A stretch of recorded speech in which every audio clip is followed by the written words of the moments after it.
I have dollar. Is that enough for bread? Annie's voice was small, almost swallowed by the hum of the refrigerators and the hiss of the espresso machine behind the counter. She stood on her toes to see over the glass display, her fingers barely reaching the edge. The bakery was crowded for a Thursday evening. Office workers in wool coats. A retired couple sharing a cinnamon roll. A delivery driver warming his hands around a paper cup of coffee. Outside, February wind scraped along the sidewalks of Chicago's South Side, pushing cold through the cracks of old brick buildings. Annie swallowed and tried again. I have dollar, she repeated, her voice trembling now. Is that enough for bread? The cashier didn't look up this time. She was in her late S, her hair pinned tightly back, glasses sliding down her nose as she rang up a box of pastries for the customer ahead. She heard Annie. Everyone heard Annie, but she kept scanning barcodes as if the question belonged to the hum of the machines. Annie slowly opened her palm. 2 crumpled dollar bills, 3 quarters, a few nickels and pennies. She poured the coins onto the counter. They clinked softly, fragile and insufficient. Behind her, a little girl tugged at the back of her coat. Annie, the child whispered. I'm hungry. Annie turned and gave her a thin smile. It's okay, Laya, we're getting bread. Laya couldn't have been more than 5. Her cheeks were hollow in that way children's faces should never be. She wore Annie's old knit hat pulled too far down over her ears. One mitten was missing. The cashier finally glanced at the pile of coins. That's not enough, she said flatly. For the small one? Annie asked quickly. Just the small loaf. It's dollar. Annie nodded as if doing math in her head could change the answer. I can put some back, she said. We don't need the whole thing. The cashier sighed, already reaching for the next customer's order. Honey, I've got a line. And just like that, Annie became invisible. She stood there a second longer, her small shoulders stiffening. The coins remained on the counter, unclaimed, as though they didn't belong to anyone. Across the bakery, Daniel Whitmore froze. He had entered quietly. No announcement, no entourage. At years old, Daniel had already built Whitmore Freight Systems into a national logistics powerhouse. The business journals called him disciplined, focused, ruthless when necessary. He preferred the word careful. He had grown up on the west side of Detroit in the early S in a neighborhood that no longer existed except in memory. He knew the smell of cheap soup and empty cupboards. He knew what it felt like to count coins under a dim kitchen light while pretending not to notice his mother skipping dinner. He had not expected to remember it today. But when Annie said, I have dollar. Is that enough for bread? Something inside him shifted. The memory rose fast and sharp. He was again standing in a diner with cracked vinyl booths, snow melting off his boots, dollar in his pocket. The waitress, looking at him with polite impatience. That's not enough for soup, she had said. He remembered the way the men at the counter had stared. The way he had nodded and walked out, pretending he wasn't hungry. He remembered the humiliation more than the hunger. Daniel inhaled slowly. Back in the present, Annie gathered the coins into a smaller pile, pushing them toward the cashier again. Please, she said, my sister's hungry. The cashier avoided her eyes. I told you, sweetheart, it's not enough. Laya tugged Annie's sleeve again. Annie. Daniel felt the cold of that old diner seep into his bones. He had spent years building walls between himself and that boy. He told himself that success required distance. That compassion, unmanaged, could sink a company faster than bad investments. But the sound of coins on glass had a way of breaking walls. He stepped forward. The line parted instinctively. His coat was tailored charcoal. His presence quiet but unmistakable. People recognized authority even when it wasn't announced. He stopped beside Annie. How much more does she need? He asked calmly. The cashier blinked, startled, finally looking fully at the scene. She recognized him instantly. Mr. Whitmore, she said, her tone changing. It's just how much, he repeated. Quote. Daniel looked down at Annie up close. He could see the careful bravery in her eyes, not begging, not demanding, just asking. He crouched slightly so he wasn't towering over her. What's your name? Annie, she whispered. And your sister? Layla. He glanced at Laya, who was staring at the bread behind the glass as though it were something sacred. Daniel reached into his coat pocket and pulled out his wallet, but he paused. Why are you shopping alone? He asked gently. Annie hesitated. Mom's tired, she said. She's working nights. Daniel knew that answer. It meant exhausted. It meant doing everything possible and still coming up short. He placed a dollar bill on the counter. "Bread," he said, "and soup, and whatever else they need." The cashier moved quickly now, almost too quickly. The small loaf, 2 cans of chicken noodle, a jar of peanut butter, a half-gallon of milk, the bag filled. Annie's eyes widened. "Sir, that's too much." "It's enough," Daniel said quietly. Laya smiled for the first time. Behind them, someone murmured approval. An older man near the window nodded once as if witnessing something he understood deeply. Daniel handed Annie the bag. She still held her dollar in her hand. "You keep that," he told her. She shook her head. "It's for food." He studied her for a long moment. "I know," he said softly. "And you came here with honesty. That matters." Outside, the wind rattled the bakery windows. Daniel straightened. He had come into this neighborhood to evaluate property values and expansion plans, numbers, projections, risk assessments. Instead, he had been handed dollar and a memory he had buried for years. As Annie guided her sister toward the door, Daniel found himself speaking before logic could stop him. "I'll walk you home," he said. Annie looked up at him, uncertain. "It's cold," he added. She nodded slowly. The bell above the bakery door chimed as they stepped outside into the biting Chicago wind. Daniel pulled his coat tighter around himself. For years, he had believed hunger was something you outgrew once you built enough wealth. Standing beside 2 small girls clutching a paper bag of bread, he understood something different. Hunger leaves, but the memory of being turned away never does. And this time he had not walked out. Daniel unlocked the black SUV with a soft electronic click. The headlights blinked once against the darkening Chicago street. Annie hesitated at the curb. She was only 6, small enough that the paper bag of bread seemed almost as big as her torso. Laya stood beside her, thumb pressed quietly against her lip now that the cold had settled deeper into the evening. "It's okay," Daniel said gently. "It's warm inside." He opened the rear passenger door himself. The interior smelled faintly of leather and cedar. Heat rolled out in a soft wave, carrying away the bite of February wind. Annie glanced at the vehicle's polished interior. Then at Daniel, then back at the building behind her. She was measuring risk. Children in neighborhoods like this learn to do that early. "You don't have to," Daniel added, keeping his tone even. "I just thought I'd make sure you get home safely." Annie nodded once and climbed in. Helping Laya up beside her, she placed the bread carefully on her lap as if afraid it might disappear. Daniel closed the door quietly and walked around to the driver's side.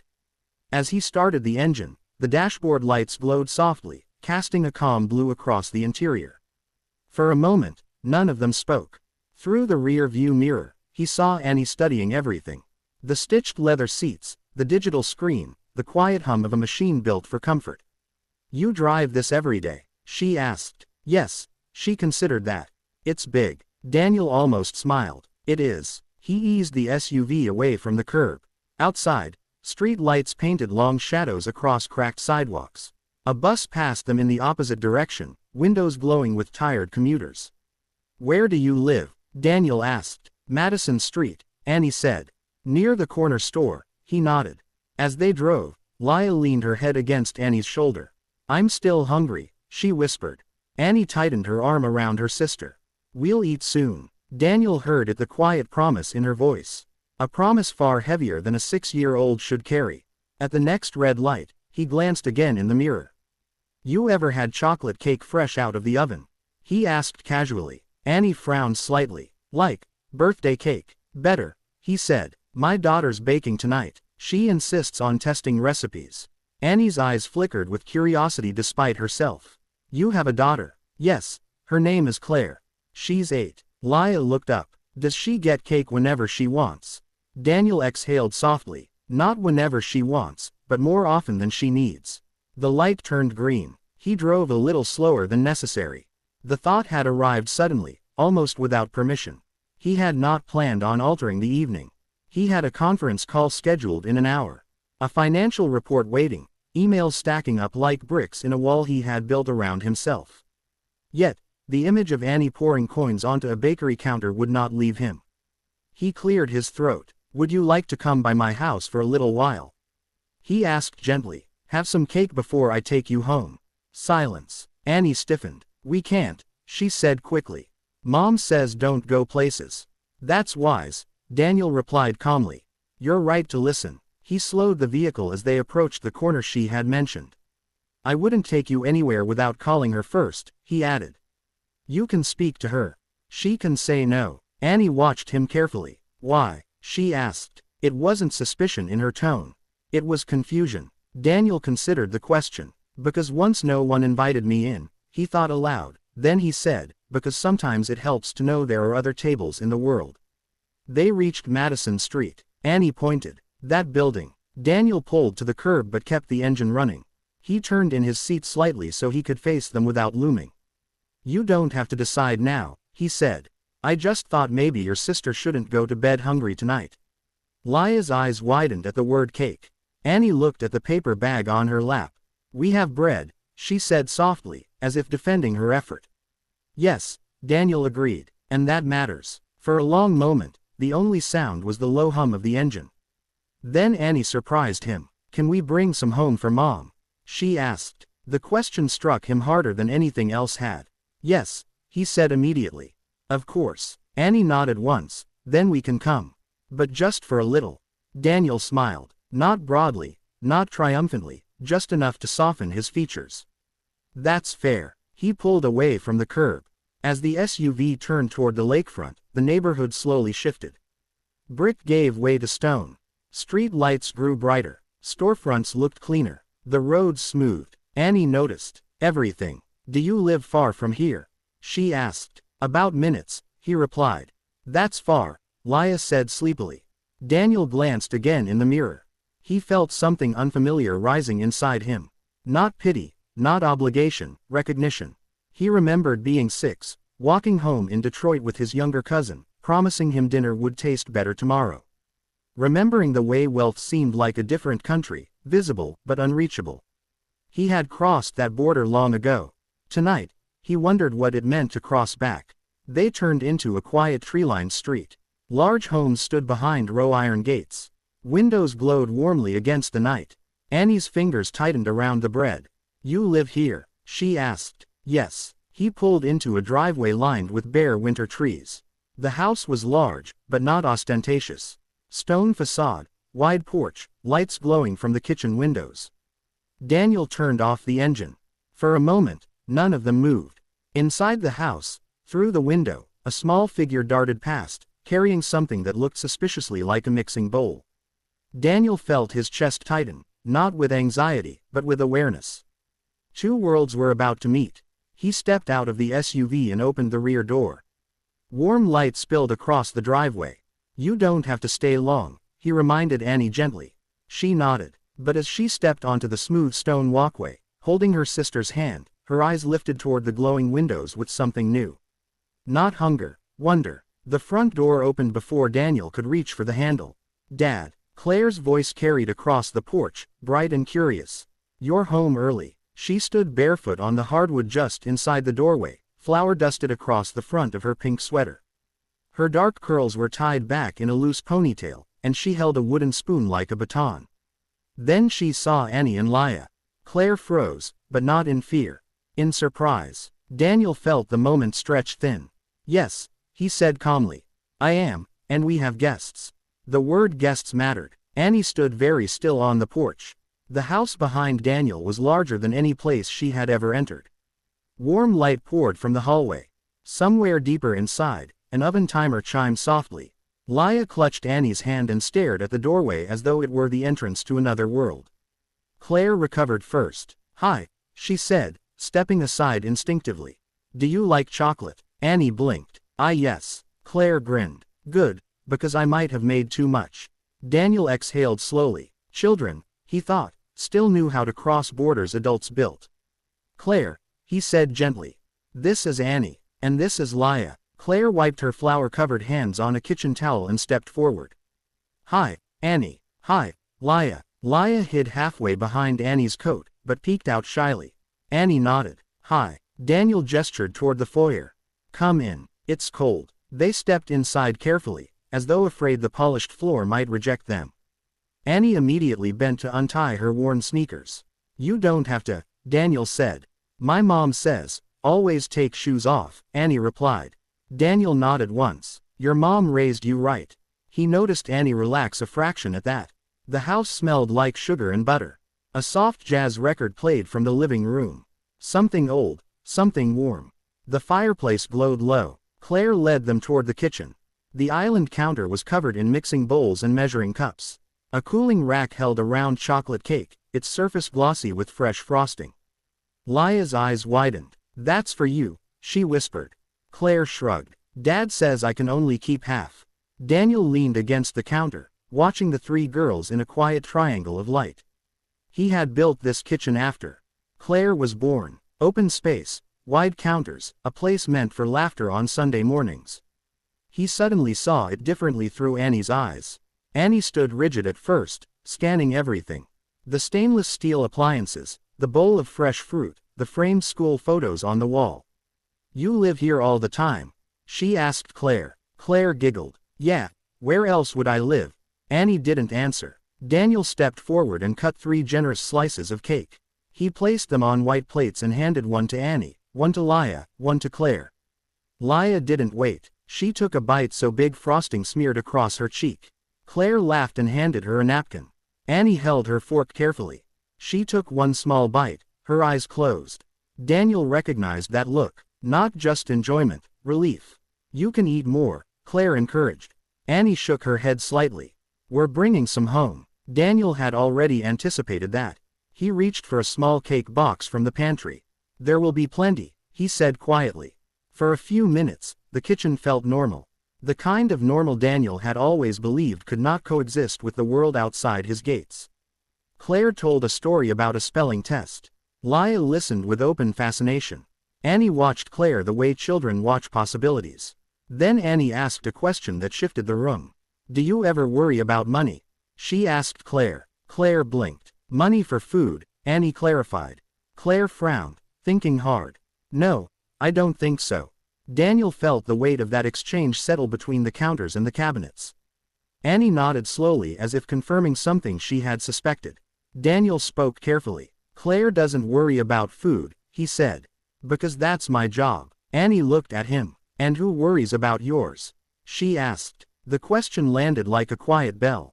For a moment, Daniel had no answer. He had spent years convincing himself that success erased certain memories.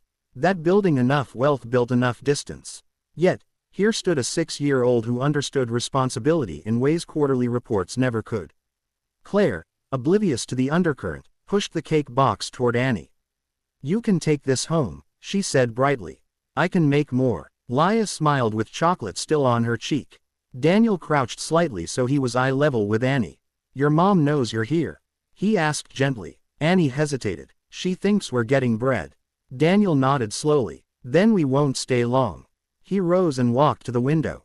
Outside beyond the iron gates, the street was quiet, but he felt something shifting inside himself. He had invited them in because of memory, because of hunger. But as he watched Annie carefully wrap leftover cake for her mother before taking another bite for herself, he realized something deeper. This wasn't charity. This was recognition. 2 girls who had learned too early how fragile security could be in a man who once stood where they stood. Only he had walked away alone. Claire tugged at Annie's sleeve. Want to see my room? Annie glanced at Daniel instinctively. He nodded. They disappeared down the hallway. Their footsteps light against hardwood. Daniel remained in the kitchen with Laya, who was licking frosting from her fork. Good? He asked. She nodded enthusiastically. Yes. Daniel smiled faintly. Through the hallway, he could hear Claire's voice excited, welcoming. 2 worlds overlapping for the first time. Daniel stood still, listening. And somewhere deep inside, beneath the success, beneath the discipline, beneath the carefully constructed armor of a self-made man, a door he had closed at years old, began slowly to open. Claire's bedroom door remained half open, lights spilling into the hallway like a quiet invitation. Daniel stood near the base of the staircase, listening to the soft murmur of children's voices. Claire explaining something about a school project. Annie responding politely, carefully. Laya sat at the kitchen island now, swinging her legs against the cabinet doors, finishing the last of her cake. Chocolate frosting clung to the corner of her mouth. Daniel handed her a glass of milk. Slowly, he said gently. She obeyed. He checked the time on his watch. His conference call had come and gone. His assistant had likely left 2 voicemails by now. The board would not understand this detour. For the first time in years, that thought did not bother him. Upstairs, Claire laughed. The sound carried through the house, pure, unguarded. Daniel walked to the window overlooking the driveway. Beyond the wrought iron gate, the street lay quiet under street lamps. A thin layer of frost shimmered against parked cars. His phone vibrated in his pocket. He glanced at the screen. Unknown number. He let it ring. Then it rang again immediately. He answered, yes. A male voice responded, calm but edged. Mr. Whitmore, this is Officer Caleb Grant. Daniel's expression did not change. Yes, officer. I understand you were seen leaving Whitman's bakery with 2 minors. Daniel's gaze shifted toward the hallway where the girls' voices drifted. I walked them home, he replied evenly. Did you? Grant asked. That's interesting because I just drove past Madison Street. They weren't there. Daniel felt a slow tightening in his chest. They're with me, he said. A brief pause. With you, Grant repeated. Without parental consent. Daniel's tone cooled. I spoke with their mother. There was another pause longer this time. I'd like to verify that, Grant said. Then verify it, Daniel replied. You mind if I stop by? Daniel stepped away from the window. My address is not public record for casual visits, he said calmly. Grant chuckled softly. In this city, everything's accessible. The line went quiet. Daniel ended the call without another word. Leah looked up at him. Was that the police? She asked. Yes, Daniel answered truthfully. Her small fingers tightened around her glass. Upstairs, footsteps approached. Claire and Annie appeared at the top of the stairs. Claire held a framed photo. We were looking at pictures, she announced. Annie descended slowly, studying the photograph in her hands. It showed Daniel years earlier, mid-s, thinner, standing in front of his first warehouse with a handful of employees. You built all that? Annie asked. Yes. How? The question carried no envy, only curiosity. By working, he said. And by not quitting when people expected me to. Annie nodded slowly, absorbing that. Before Daniel could say more, headlights swept across the living room wall. A car had pulled up outside the gate. Claire followed his gaze. Dad, he turned calmly. It's all right. A knock echoed faintly from beyond the iron gate, not at the door. At the gate itself, measured, deliberate. Annie's face went pale. It's him, she whispered. Daniel walked toward the foyer. He did not rush. He did not hesitate. He stepped outside onto the porch, closing the door gently behind him. The cold hit immediately. Officer Grant stood by the gate, one hand resting casually on his belt. Even from a distance, Daniel could see the faint smile that never quite reached his eyes. Evening, Grant called. Daniel descended the steps slowly. Officer. Grant glanced past him toward the house. Mind opening up? For what purpose? Just checking on the welfare of 2 minors. Daniel studied him carefully. Welfare checks require probable cause. Grant's jaw shifted slightly. You don't think it looks strange? He asked. A wealthy man picking up 2 girls from a low-income block and bringing them here. Daniel held his gaze. I think it looks stranger when a police officer monitors who buys bread. Silence thickened between them. Grant stepped closer to the gate. You don't know their situation, he said. And you do? Daniel asked quietly. Grant's eyes hardened. I know enough. Daniel spoke evenly. I have spoken to their mother. I have ensured their safety. If you have further concerns, you are welcome to file them through proper channels. Grant's hand tapped lightly against the gate. You're not untouchable, Whitmore. Daniel did not flinch. I never claimed to be. For a long moment, neither man moved. Inside the house through the window, Claire stood beside Annie, both watching. Grant followed Daniel's glance and noticed them. His expression shifted subtle, unreadable. I'll be checking in, he said finally. I'm sure you will, Daniel replied. Grant turned, walked back to his cruiser, and drove off slowly. The street returned to stillness. Daniel remained at the gate for several seconds, listening to the fading engine. Something in the officer's tone lingered, not simple concern. In taunt, he walked back toward the house. When he stepped inside, Annie looked up at him immediately. Are we in trouble? She asked. Daniel knelt so he was eye level with her. No, he said firmly. You are not in trouble. Leah moved closer to Annie. Claire frowned. Why would you be in trouble? She asked, genuinely confused. Annie hesitated. Sometimes, she said quietly. We are. The room fell silent. Daniel stood slowly. He understood then that tonight was no longer just about cake. It was about something older, deeper, about who was protected and who was questioned. He looked at Annie. You're safe here, he said. And for the first time that evening, Annie allowed herself to believe it. The house felt warmer after Daniel closed the door, but the air inside had changed.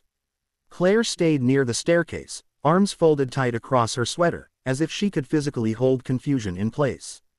Leah hovered behind Annie, still clutching the paper bag with the leftover cake like it was proof the evening had really happened.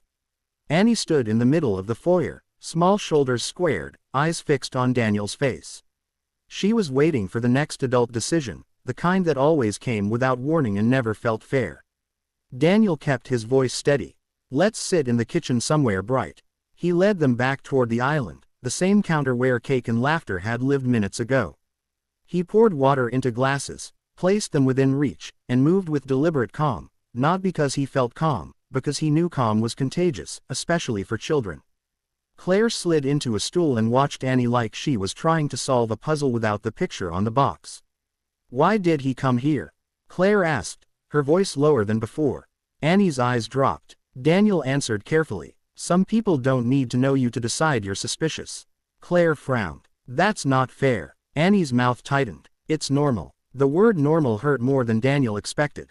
He took a slow breath and turned to Annie. You said your mom was home.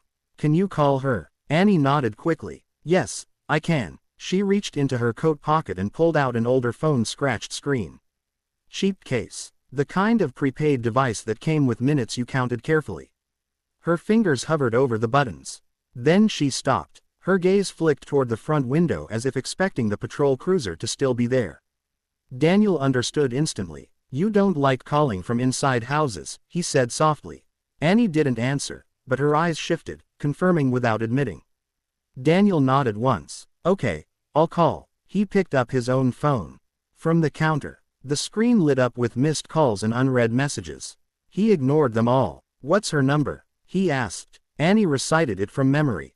Each digit precise. Daniel dialed, stepping a few feet away so he wasn't towering over the girls. He kept his tone professional and respectful as the line rang. Once, twice, a click. A woman's voice strained and cautious. Hello. Daniel softened his tone. Ma'am, my name is Daniel Whitmore. I believe your daughter Annie just came from the bakery with her sister. Silence, sharp and immediate. Then where are they? The fear in that question wasn't loud. It was the kind that lived under the skin. They're safe, Daniel said quickly. They're with me. I met them at the bakery. Annie was trying to buy bread. Another silence, shorter this time. You're the man from the news, the woman said. Yes, and my child is in your house, she replied, voice tightening. Why? Daniel did not flinch from the question. He respected it. I offered them cake and warmth for a little while, he said. And I wanted to make sure they got home safely. I plan to drive them back to you within the hour. Unless you prefer sooner. A shallow breath on the other end. I told her not to go anywhere, the woman said, quieter now, more exhausted than angry. I told her she was trying to feed her sister. Daniel replied gently. She didn't ask for anything free. She asked if dollar was enough. The line went quiet. Daniel could hear faint background noise, an old radiator clicking maybe, or a television turned low. He pictured a small apartment, dim light. A woman stretched thin. Finally, the woman spoke again. Is Annie okay? Daniel looked toward the kitchen. Annie was watching him like her whole body was a question.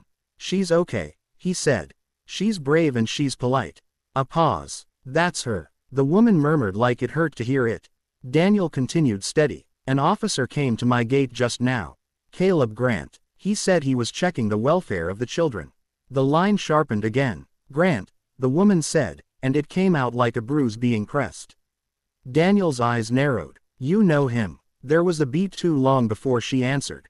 Everybody knows him. Daniel kept his voice low. Ma'am, are you safe right now? A soft laugh, humorless. Safe, she repeated, as if the word didn't belong in her vocabulary. I'm tired, Mr. Whitmore. I'm just tired. Daniel didn't push her to confess things she couldn't safely say over a phone. He knew how power worked. It didn't just silence you with threats. It silenced you by making you feel watched. So, he changed the angle, kept it practical. I'm bringing them home. I'll stay on the phone with you while we drive if you want. No, she said quickly. Just bring them. Don't make it worse. Daniel felt his jaw tighten. Worse. Another pause, then her voice dropped. People like him don't like attention, especially not attention from people like you. Daniel heard the implication and let it sit without argument. Your daughters will be home soon, he said. And I'd like to arrange a doctor to see you. A real visit, not a bill you can't pay. The woman inhaled sharply. We can't afford. I'm not asking you to afford it, Daniel said. I'm asking you to accept it. Silence again, then quietly. I don't know you. I know, Daniel replied. That's why I'm offering this the clean way. No strings. He looked back at Annie. Her eyes were wet now, but she wasn't crying. She was holding herself together because children like her learned that tears were an invitation for adults to dismiss you. Daniel finished gently. I'll be there in minutes. The woman's voice cracked just slightly. Okay. The call ended. Daniel stood still for a moment, phone in hand, feeling the weight of what he'd heard and what she hadn't said. Behind him, Annie spoke softly. She mad? Daniel turned, his expression calm. No, she's worried. Annie nodded once like that made sense. She's always worried. Claire's brow furrowed. Why would she be worried? You're bringing them home. Annie looked at Claire, then down at her own hands. Because sometimes bringing us home is the part that makes people angry. Daniel felt something cold settle behind his ribs. He stepped to the counter, picked up the cake box Annie had carefully packed and set it beside the bread. We're leaving now, he said. Lia perked up. We're going to Mom. Yes, Annie said, and her voice carried relief and fear tangled together. Daniel grabbed his coat and gloves. Claire, you're staying inside. You lock the door behind me. If anyone comes to the gate, you do not open it. You call Mrs. Ortega next door. Claire's eyes widened. Dad, just do it. Daniel said gently, but with the firmness she recognized. Claire nodded. Annie slipped her shoes back on quickly, hands shaking slightly as she tied the laces. Lia fumbled with her one mitten. Daniel opened the door. Cold air rushed in. As they stepped onto the porch, Daniel glanced once more toward the street. The patrol cruiser was gone, but he could still feel the officer's presence like a shadow that had learned the shape of their lives. Daniel guided the girls into the SUV, then paused with his hand on the steering wheel, speaking quietly enough that only he could hear himself. Justice is supposed to be blind, he thought. Not selective. He started the engine and drove toward Madison Street with a new understanding. The hardest part wasn't paying for bread. The hardest part was what power did when you refused to look away. The drive back to Madison Street took minutes. Daniel knew because he watched the clock on the dashboard. The way he watched weather forecasts before a long haul quietly with respect. The city slid past the windows in layers. Bright storefronts giving way to dim blocks. Newer buildings dissolving into older brick. Street lights stretching farther apart as if even the electricity had learned to conserve itself here. Annie sat upright in the back seat. Cake box pressed to her chest with both arms. Lia leaned against her shoulder, half asleep, thumb tucked into the edge of her mittenless sleeve. Annie kept glancing out the rear passenger window, not at the scenery, but at the reflections. Tail lights, headlights, shapes that might be following. Daniel didn't ask why. He already knew. When they turned onto Madison, Annie's breathing changed small, quick, controlled. Daniel slowed the SUV as they approached the building. The dented steel door, the dim stairwell window patched with cardboard. The tired geometry of poverty that never looked accidental, always designed. He pulled to the curb and left the engine running. Annie didn't move right away.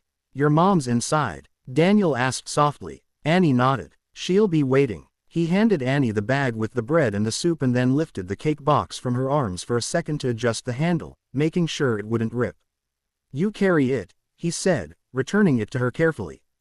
Annie blinked. You don't want to. He shook his head. It's yours to give. That mattered. He saw it in the way her shoulders eased a fraction. They stepped out into the cold. Daniel walked on the sidewalk side, not in front, not behind, beside, where he could block traffic if he needed to without making it feel like a performance. They reached the building entrance. That was when Annie froze. A patrol cruiser sat across the street, angled toward them, engine running, lights off. Daniel's body went still in a way that had nothing to do with fear and everything to do with preparation. The driver's door opened slowly. Officer Caleb Grant stepped out like he had all the time in the world. He crossed the street with that same smile Daniel had seen at the gate, friendly enough from a distance.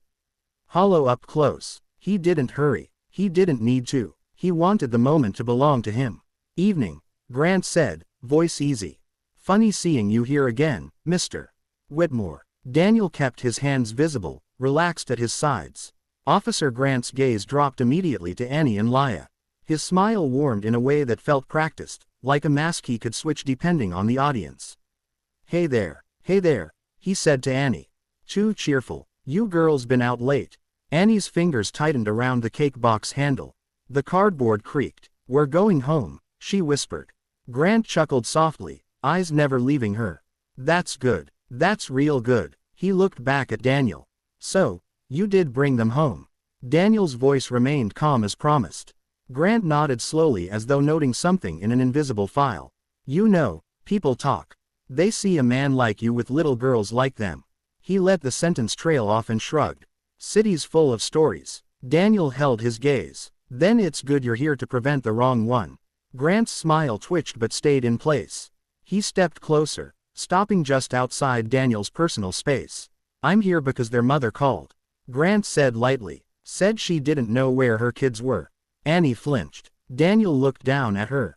Then back to Grant. I spoke to their mother. She knew exactly where they were. Grant's tone stayed smooth. Maybe she forgot to mention you. Daniel didn't take the bait. She told me not to make things worse. Grant's eyes sharpened for half a second, then softened again. Smart woman, Annie whispered, barely audible. He's lying. Grant's head turned toward her like a dog hearing a sound. What's that, sweetheart? Annie swallowed hard. Nothing. Daniel felt something cold settle behind his ribs. This wasn't a welfare check. This was pressure. Grant shifted his stance and glanced toward the building door. Go on, then. Let's see, Mom. Annie's face drained of color. She's tired. Grant's smile grew. Then I won't take much of her time. Daniel's voice stayed level. She doesn't need to be disturbed. The children are home. Grant looked at him as if Daniel had mistaken who owned the sidewalk. I decide what needs to happen, Grant said softly. That's how my job works. Daniel leaned in just a fraction. Not threatening, not dramatic. Your job works under policy. And policy doesn't give you the right to use children as leverage. Grant's jaw flexed. He glanced around as if suddenly aware of the street curtains twitching, a neighbor pretending to check the mail. Witnesses existed here, quiet ones, people who watched without wanting to be seen. Grant turned his attention back to Annie. His voice sweetened, syrupy. Annie, honey, your mama in there alone. Annie didn't answer. Her silence was answer enough. Grant nodded once. That's what I thought. Daniel took a slow breath. Officer Grant, step back.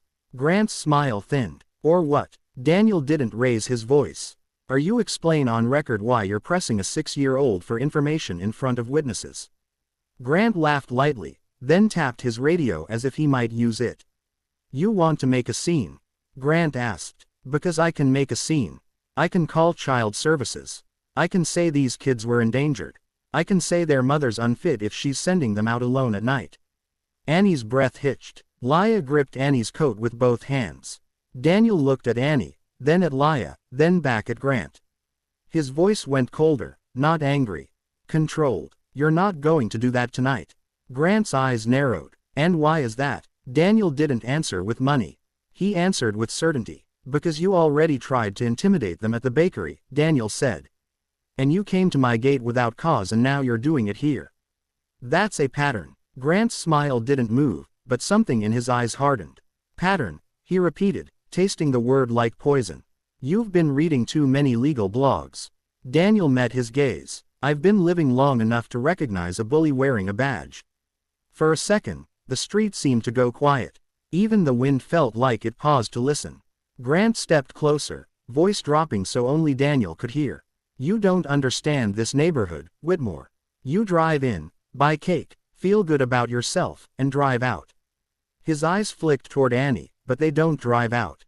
They stay. Daniel's voice was low, steady. That's why you think you can do whatever you want. Grant's nostrils flared. He straightened, smile returning for the imaginary audience. Fine, he said brightly. Go inside. But you remember something every time you step into this part of town. You become a headline waiting to happen. And headlines don't care about your intentions. He turned, walking backward toward his cruiser for 2 steps, eyes still on Annie. Then he pointed casually like a man giving friendly advice. And Annie, he called. Next time you need food, you tell me. Not strangers. Annie didn't speak. She simply tightened her grip on the cake box as if the cardboard might keep her brave. Grant climbed into his cruiser and pulled away slowly, tires crunching over grit. Daniel waited until the car turned the corner and disappeared. Only then did he exhale. Annie looked up at him. Eyes glossy but dry. He's going to be mad, she whispered. Daniel's voice softened. He can be mad. Annie shook her head. Not at you. Daniel understood then fully painfully what she meant. Power didn't punish the wealthy first. It punished the ones who couldn't afford to fight back. Daniel stepped closer to the building door and held it open. Go to your mom, he said gently. Give her the cake. Tell her you're safe. Annie hesitated for only a heartbeat, then pulled Laya inside. Before the door shut, Annie looked back at Daniel. Are you leaving now? She asked the question too old for her face. Daniel didn't promise forever. He promised the next right thing. I'm not leaving until I know you're okay, he said. Annie nodded once as if filing that promise away like a precious object she didn't fully trust yet. The door closed. Daniel stood in the hallway for a moment, listening to footsteps climbing stairs to a mother's muffled voice catching on relief to the quiet sound of a cake box being set on a table. Then he turned back toward the street toward where Grant's cruiser had gone. A man like that didn't knock once and disappear. He circled, and Daniel Whitmore, for the first time in years, felt the old diner memory rise again. Not the hunger, but the humiliation of being told you didn't matter. He pulled out his phone and scrolled to his assistant's contact, then stopped. Some calls you didn't make in public. Some calls you made because you were finally ready to stop looking away. Daniel didn't go inside the building. He stood at the curb with the cold working its way through his coat, staring down Madison Street as if the darkness might hand him an answer. The patrol cruiser was gone, but Daniel had lived long enough to know the difference between gone and finished. Behind the second-floor window, a light flicked on, then dimmed. A shadow moved past the blinds. He pictured Annie setting the cake box on that small table with the careful seriousness of a child who understood how fragile good things were. He waited for the door to open again. It didn't. That was good. It meant the mother, whatever her name was, had pulled her children into the only safety she could control, a locked door and a quiet room. Daniel respected that instinct. It was the same one his mother had carried. His phone buzzed again. This time it was his assistant, Marlene. A single text, no question marks, all restraint. Board wants you on in. Media inquiry from channel. Please advise. Daniel stared at the screen and felt the old tug of war. He could almost hear the board's voice. Optics, risk, liability. He could almost see the spreadsheets that measured damage in percentages, as if human fear could be quantified. He typed back one sentence. Not tonight. I'll call when I can. Then he slid the phone into his pocket and made a different call. It rang twice. Whitmore. A woman answered, voice clipped and familiar. Rita Sloan, his counsel, not just a corporate attorney. His attorney, the one who could read a room's intentions before anyone raised their voice. Rita, Daniel said quietly. I need minutes. A pause. Daniel, it's after. The board is, I know, he interrupted, not unkindly. This isn't about the board. Silence shifted on the line. Rita knew his tone. She heard the difference between impatience and gravity. Where are you? She asked. Madison Street, Daniel said. Southside. Another pause. Shorter this time. Why? There are 2 children, Daniel replied. A 6-year-old named Annie and her little sister. Annie tried to buy bread with $. Rita didn't respond with emotion. She responded with questions. Officer name. Caleb Grant, Daniel said. Rita exhaled once, sharp. Grant badge. I didn't see the number, Daniel admitted. But I can. Do not approach him, Rita said immediately. Do not argue. Do not escalate. Do not touch him. I didn't touch him, Daniel replied. I'm telling you now so you don't later, she said, voice firm. What exactly did he do? Daniel gave it to her. Clean bakery first, insinuations, the gate visit, then the street confrontation. He repeated phrases as best he could. He described Grant's smile, the threat of calling child services, the subtle way the man aimed power at children, not adults. Rita listened without interrupting. When Daniel finished, she said, You have witnesses? Yes, Daniel answered. Neighbors, the cashier, people in the bakery, names. Daniel's mind moved through the moment like a slow camera pan. The cashier's face, the veteran cap, the young mother. I don't have names yet, he admitted. But I can get them. Rita's tone hardened. No, not tonight. You don't wander around asking people to identify themselves in this neighborhood while a patrol unit is circling. Daniel's jaw tightened. Then what do? We make this paperwork, Rita replied. We make a trail that doesn't depend on anyone's courage in the moment. Daniel looked toward the building again. He threatened to call child services. That's the play, Rita said. He uses the system as a weapon. He'll frame it as concern. He'll frame you as interference. Daniel didn't like how accurate she sounded. Rita, he said, they're kids. I know, she replied softer, but only for a beat.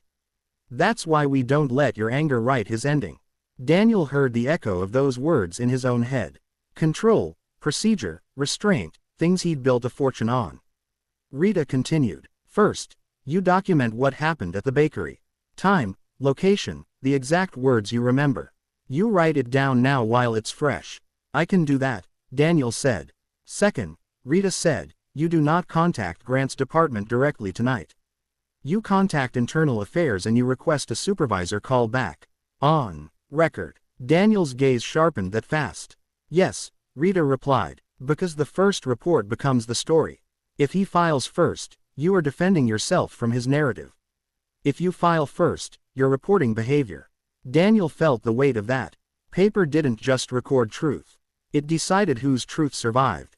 Third, Rita added, you do not leave those children without knowing the mother's name and condition. But you do that respectfully.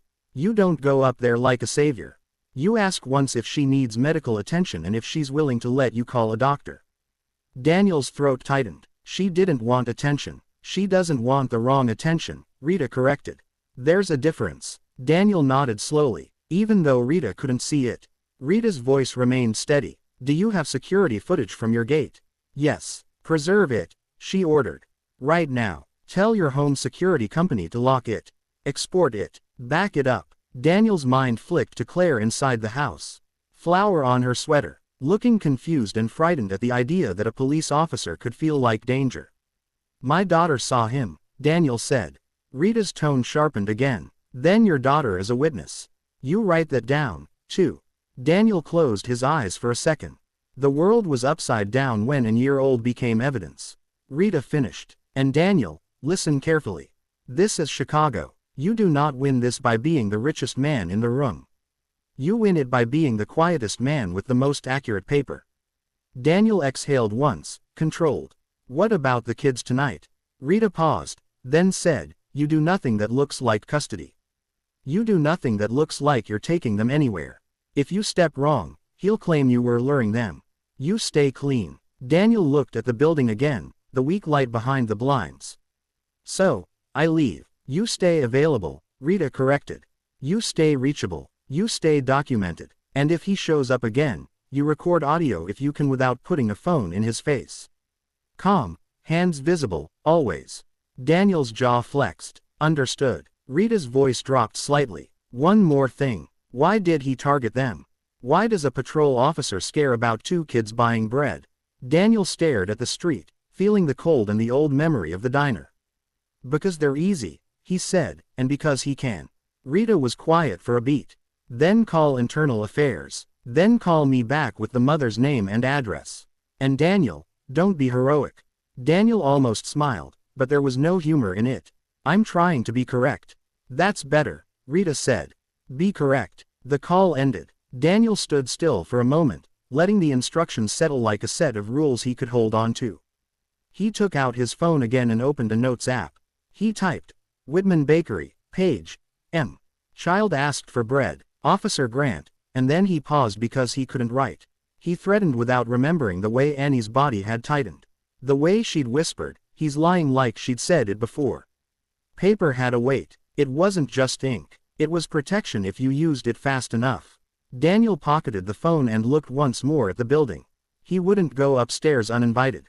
He wouldn't knock and turn this into a scene, but he also wouldn't disappear. He took one step back from the door. Found a spot where the street light reached and waited, visible, calm, present, because sometimes the most powerful thing you could do for a child was let them see you didn't vanish the moment trouble showed up. The night stayed too quiet for too long. Daniel remained under the street light. Hands in his coat pockets, shoulders relaxed on purpose. Cars passed occasionally, their headlights sweeping over the brick facade and the dented metal door like indifferent searchlights. Somewhere above him, a television played faintly through thin walls. A baby cried once, then stopped. Life continued, but it did so cautiously, the way it does in neighborhoods where the wrong attention can be dangerous. He didn't look at his phone again until he heard the building door open. A soft scrape, a hesitant step. Annie appeared first, peeking out like she was checking whether the world was still safe to enter. She spotted Daniel immediately and froze for half a second, surprised he was still there. Then she walked down the steps quickly, pulling the door shut behind her. Daniel straightened, not suddenly, carefully. "Hey," he said softly. Annie clutched something in her hand. A folded piece of paper. Her fingers were trembling so slightly it would have been easy to miss if you weren't watching for it. "My mom said, she said to give you this," Annie whispered. Daniel didn't reach for it right away. "What is it?" he asked. It's the hospital paper," Annie said. Like the words tasted wrong. She said, "You should see." Daniel nodded once and held out his hand slowly. Annie placed the folded paper into his palm as if it were hot. He opened it under the street light. A discharge summary. Not much detail, mostly billing codes and brief notes, but one line stood out like a bruise. Left against medical advice, follow-up recommended. Symptoms persistent. Daniel felt his jaw tighten. "How long ago?" he asked gently. "Today," Annie said. "She came home before I got out of school." Daniel's gaze lifted. She shouldn't be home if she needed discharge papers today. Annie looked down at her shoes. She said it cost too much. Daniel closed his eyes for 1 second, forcing the anger into something usable.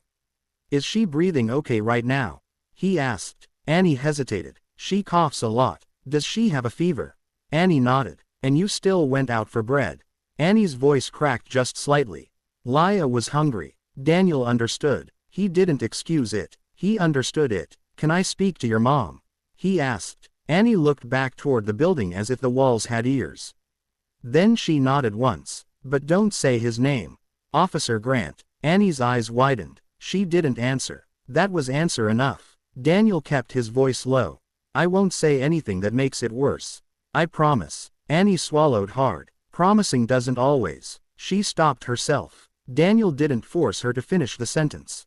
He let the unfinished truth hang there with respect.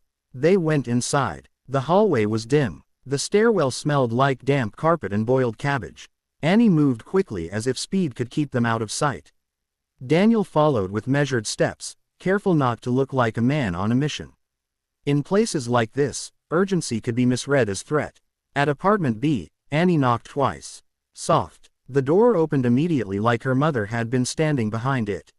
She was younger than Daniel had expected, early S, but exhaustion had carved shadows under her eyes that belonged to someone older.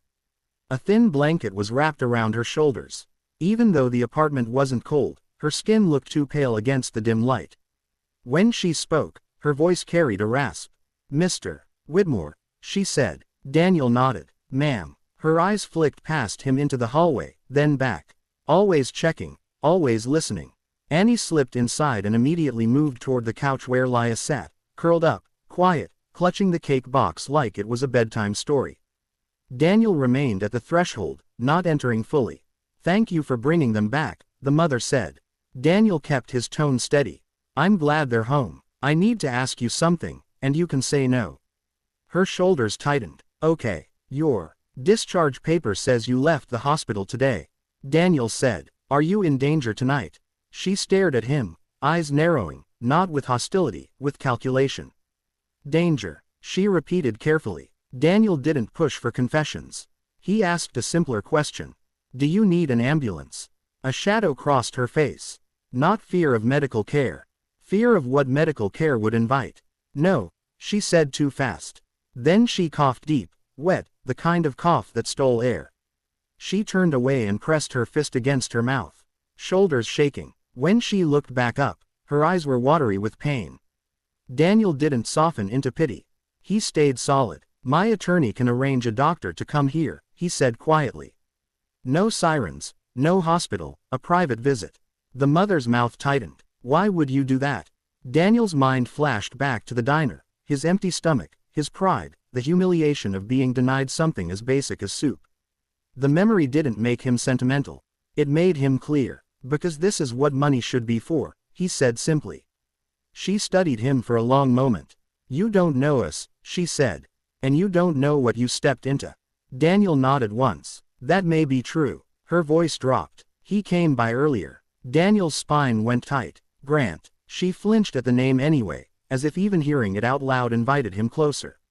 He came, she repeated, swallowing. He asked questions. He said Annie shouldn't be out alone. Like, I didn't know that. Like, I chose that. Annie stood very still near the kitchen counter, listening without looking like she was listening. Daniel kept his voice low. Did he threaten you? The mother's eyes flicked to Annie, then to Laya. Her answer came in the only way she could manage safely. He reminded me, she said slowly. What happens when people make trouble for the department?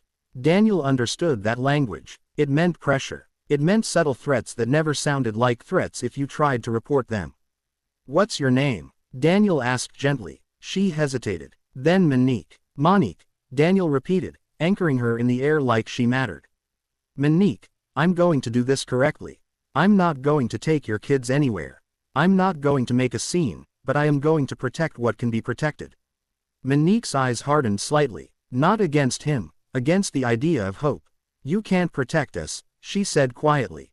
Not from him. He's local. He's always local. Daniel didn't argue. He didn't promise miracles. He pointed to the discharge paper. You can't breathe right, he said. And Annie is years old, counting coins at a bakery. That means you've been alone with this too long.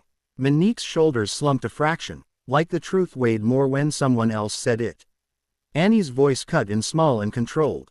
Mom, please. The doctor. Monique closed her eyes for a moment as if steadying herself against pride. Then she nodded once. Okay, she whispered. But no sirens, no police. Daniel nodded. Agreed. He stepped back slightly, still at the threshold. I'm going to make a call from outside, he said. And I'm going to ask Rita to send someone tonight. Monique's gaze sharpened. Rita, my attorney, Daniel said. She'll keep it clean. Monique's mouth tightened, skeptical. Clean doesn't exist here. Daniel didn't dispute that. He only said, then we make it cleaner than it was. He left the apartment and walked down the stairs slowly, not wanting to look like a man fleeing. Outside, the cold hit him again, sharp and honest. He pulled out his phone and dialed Rita. When she answered, he kept his voice low. I have the mother's name, he said. Monique. She left the hospital today. She's sick enough that her kid is buying bread with dollar. She says Grant has been reminding her what happens when she makes trouble. Rita's response came immediately. Do not put her on the phone. Do not record her without consent. I'm arranging a private physician and I'm calling a patient advocate contact I trust. Daniel stared across the street where Grant's cruiser had been parked minutes ago. And Rita, he added quietly. This isn't just about bread anymore. Rita's voice sharpened into certainty. No, now it's about control. Daniel ended the call and looked back up at the building. In a second-floor window, Annie stood behind the blinds, watching to see if he would disappear. Daniel lifted his hand slightly. A small wave meant only for her. Then he stayed where he was, under the street light, waiting for the doctor and for the next move from a man who used a badge like a knife. The doctor arrived in an unmarked sedan. No flashing lights, no siren, no spectacle. Daniel saw the car roll to the curb just after. Headlights low, engine quiet. A man stepped out wearing a dark coat and carrying a black medical bag that looked too small to hold the kind of help Monique needed. He approached Daniel first, not the building. Mr. Whitmore? He asked. Daniel nodded. Yes. The man offered a hand. Dr. Evan Price, your counsel called. Said discretion mattered. It does, Daniel replied. Dr. Price glanced up at the building, then back to Daniel. What am I walking into? A mother who left the today because of cost, Daniel said. And a police officer who seems unusually interested in her children. Dr. Price's mouth tightened. He didn't ask follow-up questions. He didn't need to. In his line of work, you learn the difference between illness and danger. Sometimes they lived in the same room. They went inside together, climbing the stairs in silence. At the second floor, Daniel paused at the door of B and knocked gently. Monique opened it immediately as if she hadn't moved since Daniel left. She was wrapped in the same blanket, her face drawn tighter now, cheeks flushed with fever. Behind her, Annie stood near the kitchen counter, alert while Leah sat on the couch with her knees tucked up, watching with wide eyes. Monique's gaze flicked to Dr. Price, then to Daniel. This is the doctor, Daniel said softly. No police, no ambulance. Dr. Price offered a small, respectful nod. Miss Monique, I'm Evan. I'm here to evaluate you and help you breathe easier. Monique didn't step back right away. She looked past them into the hallway as if expecting a uniform to appear behind the doctor's bag. Only after a long beat did she open the door wider. Come in, she said quietly. Dr. Price moved with calm efficiency. He didn't fill the room with authority. He made space. He asked where she'd been treated when symptoms started, what she'd been given. He spoke in plain language, no condescension, and it helped. Daniel saw Monique's shoulders loosen slightly as the question stayed medical, not moral. Annie hovered near the counter, hands clasped, eyes fixed on her mother's face. Leah's gaze bounced between the doctor and the cake box like she didn't know which one mattered more.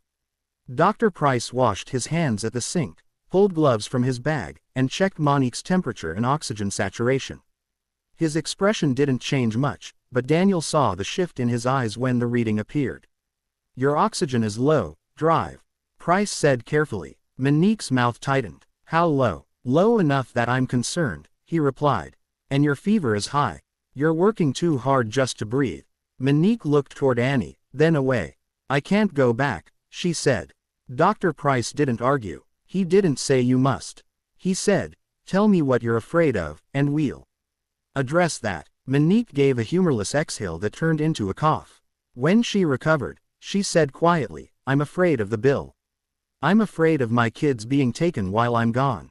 Annie's chin lifted as if she was ready to defend herself.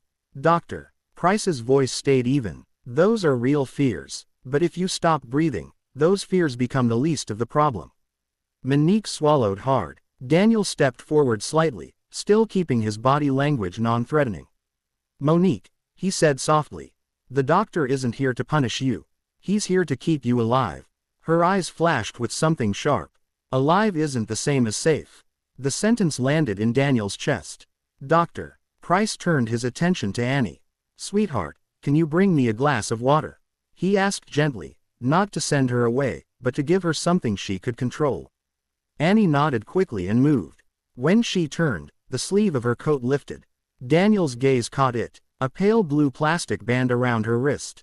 Hospital issue. He hadn't seen it clearly before. Not under the street light, not in the chaos of Grant's presence. Now he saw the printed black text and he felt the world tilt. Jones Annie, today's date. Dr. Price saw Daniel's face shift. Something, he asked quietly. Daniel didn't answer immediately. His mind moved too fast, lining up facts like freight containers. Annie had a hospital band. Monique had discharge papers. Annie was shopping for bread with $. This wasn't just poverty. This was a system squeezing until it broke. Annie returned with the water and handed it to the doctor, then looked up at Daniel. What's wrong? She whispered. Daniel forced his voice into steadiness. Nothing, he said gently. I'm thinking. Dr. Price listened to Monique's lungs with his stethoscope, his brow tightening now. Monique, he said, I'm hearing congestion that worries me. This could be pneumonia, possibly worse. Monique's face went pale under the flush. But I can still. You're still upright. Drive. Price corrected. Kind, but firm. That's not the same as stable. Monique looked toward Annie again, and her expression cracked slightly, not into tears, but into exhaustion. I can't leave them, she whispered. Daniel spoke quietly. You won't be leaving them alone. Monique's eyes snapped to him. I didn't ask you to.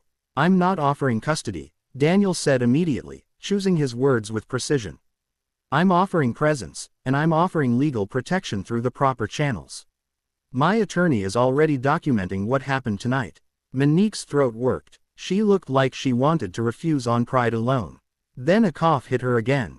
Rougher, deeper. When it ended, she was breathing harder. Annie stepped closer. Mom, please, she whispered. Laya's voice came smaller from the couch. Don't go. Monique stared at her younger daughter, then at Annie, then at the doctor. Doctor. Price spoke in a tone that was both medical and human.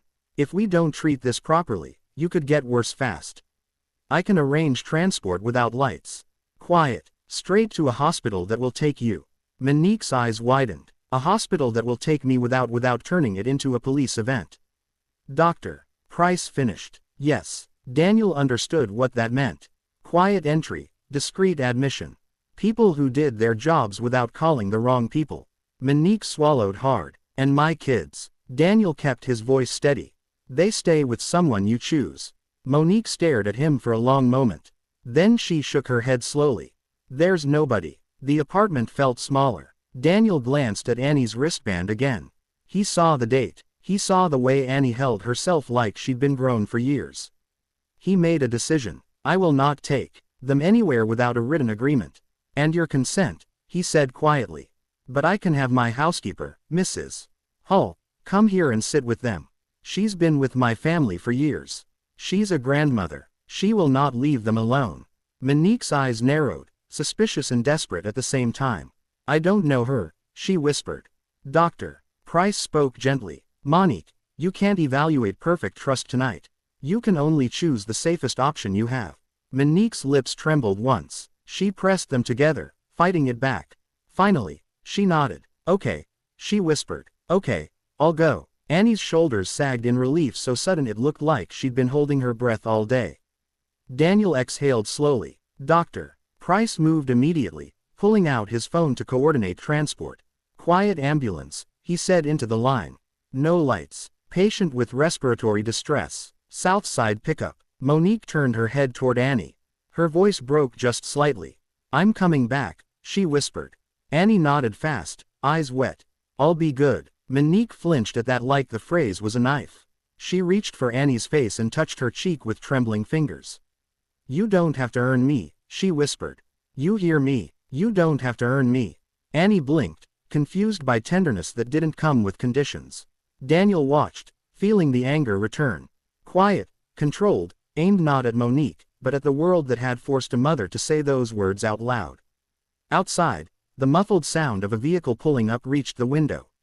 No siren, just the soft arrival of help that had finally been invited without fear. The ambulance that arrived didn't look like the ones people expected. No lights, no siren, no theatrical rush that made neighbors lift blinds and start counting drama like it was currency.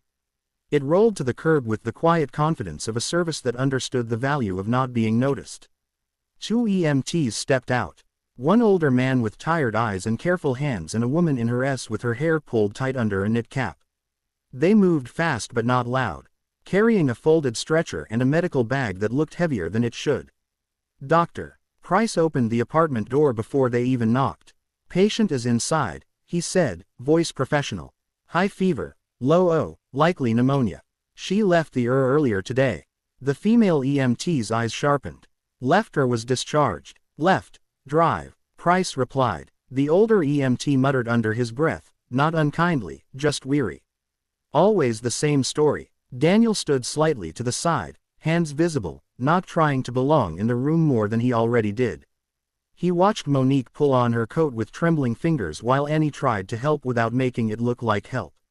Laya hovered near the couch, clutching the cake box like it could keep her mother from disappearing. Monique's breathing was rougher now, shallow and quick. She kept swallowing as if swallowing could make fear go away. I don't want them out there, she whispered to Dr. Price, nodding toward the doorway. I don't want no crowd. Doctor. Price said calmly. We'll go out quiet. The female EMT stepped into the apartment and spoke gently directly to Monique. "Hi, I'm Tasha. This is Roy. We're going to get you breathing easier." "Okay." Monique nodded, but her eyes were fixed on Annie. Annie stood rigid near the kitchen counter, hospital wristband still bright against her small wrist. She looked like she'd been holding her body together with willpower alone. Monique reached for her, fingers trembling. "Annie, look at me." Annie stepped closer. Monique's voice cracked. "Just once. I'm not leaving you." Annie nodded fast, tears threatening but not falling. "I know." Monique shook her head, as if correcting her. "No, you don't know. You hope. But I'm telling you." She swallowed hard. "I'm coming back." Annie's lips trembled. She whispered, "Okay." Daniel watched Monique's face as she forced strength into her voice for her child. It wasn't pride. It wasn't performance. It was survival. Tasha lifted the pulse oximeter again, then looked up at Drive Price with a small, urgent shake of her head. "This is transport now," she said. "No more waiting." Roy unfolded the stretcher in the hallway with soft clicks that echoed in the narrow stairwell. Tasha guided Monique toward the door, one hand hovering near her elbow, not grabbing, not controlling, just ready. And that was when the sound arrived. Not a siren, a car door, then another, then boots on pavement below. Daniel's body went still. He stepped toward the window in the stairwell and glanced through the cracked glass. A patrol cruiser had pulled up across the street. Lights off, engine running. Officer Caleb Grant stepped out slowly, like the night belonged to him. Daniel felt the same chill he'd felt earlier, only now it had teeth. Tasha noticed Daniel's posture change. She followed his gaze and her mouth tightened. "Problem?" she asked quietly. Daniel kept his voice low. "He's back." Monique saw it on Daniel's face before anyone explained. "No," she whispered. Not loud, not dramatic, just pure dread. "Not now." Annie's eyes widened. Leah made a small sound near the couch. Half a whimper, half a swallowed sob. Dr. Price stepped forward, voice steady. "We keep moving. We don't stop." Tasha nodded once. Roy's jaw tightened. They'd seen this kind of power before, how it showed up at the worst times and called itself procedure. Monique grabbed Annie's hand, squeezing too hard by accident. "Stay inside," she whispered. "Do not come down. Do you hear me?" Annie nodded quickly, trying to be brave. Monique looked at Leah. "Baby, stay with Annie." Leah nodded, eyes glossy. Tasha guided Monique into the stairwell. Daniel moved ahead of them. Not as a hero, as a shield made of calm. He didn't rush. He didn't run. Running would give Grant what he wanted. Chaos. They descended the stairs and controlled steps. Halfway down, Grant's voice floated up from outside, easy and loud enough for anyone with a window to hear. "Well, now," he called. "Looks like someone's making a midnight medical run." Daniel stepped out into the cold first. Grant stood at the curb, hands relaxed, smile bright. He looked like a man stopping by to offer assistance. He looked like a man who knew exactly how to perform in public. "Officer," Daniel said evenly. Grant's gaze slid past him to the EMTs behind, then to Monique.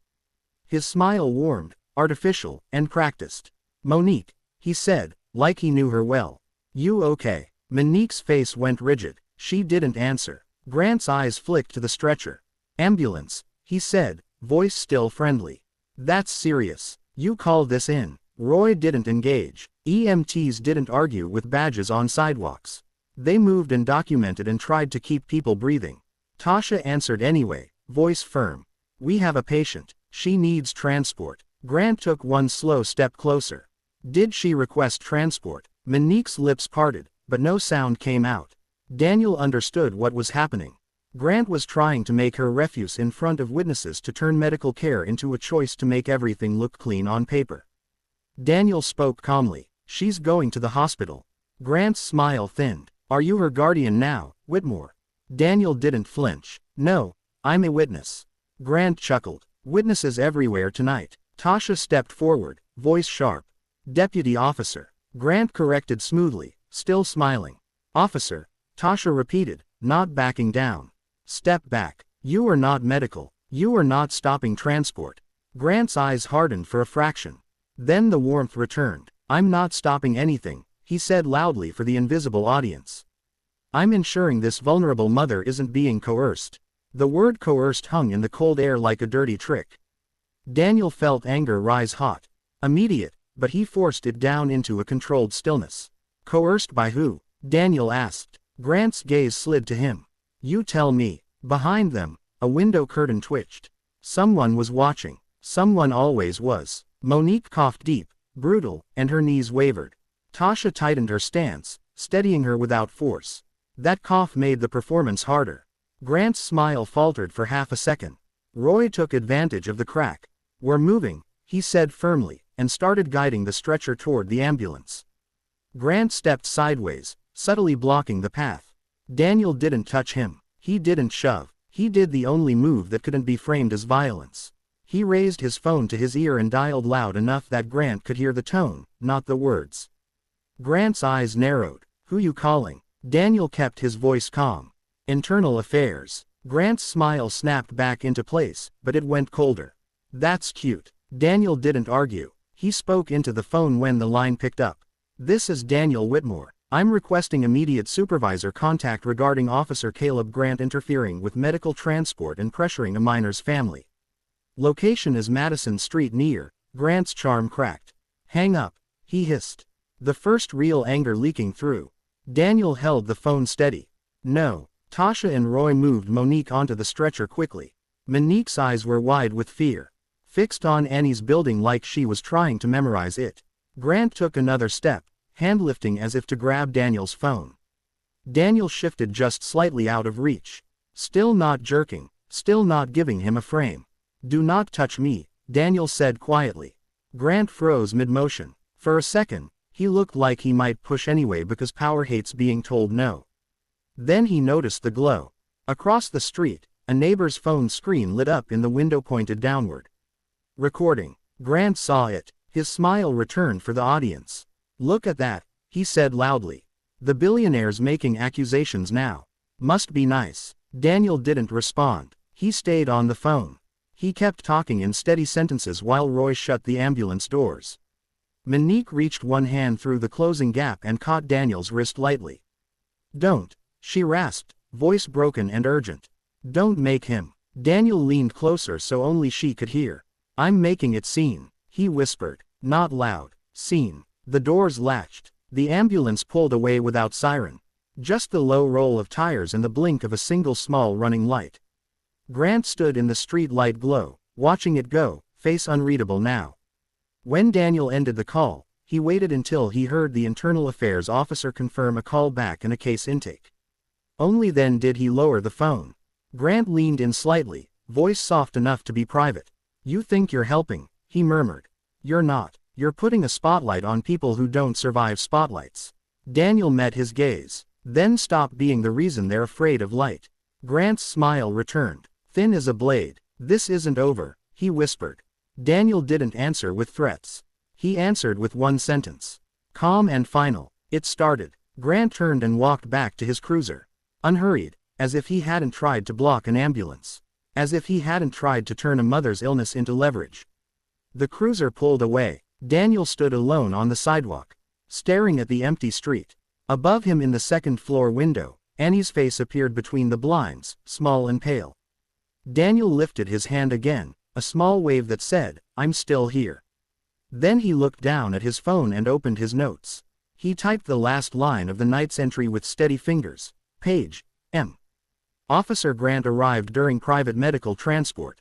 Attempted interference recorded. Witnesses present. Paper had weight, and tonight it was the only kind of armor that wouldn't get a child hurt. Daniel did not go back to his SUV right away. He stood on the sidewalk until the ambulance disappeared, then watched the street for another full minute, forcing his breathing to stay slow. The urge to chase, to push, to force answers out of a system that didn't like questions. That urge lived in his chest like a second heartbeat. He didn't feed it. Upstairs, Annie's face faded from the window. The blinds closed. The building became quiet again, as if it could hide what had just happened. Daniel finally climbed the stairs. He knocked softly on apartment B. Not urgent, not demanding. Annie opened the door almost immediately. Her eyes were red, but she was still holding herself together the way children do when they believe adults only have patience for calm. Laya stood behind her, thumb in her mouth again. The cake box now on the table like a fragile anchor. He came, Annie whispered. Daniel nodded. I know. Is mom okay?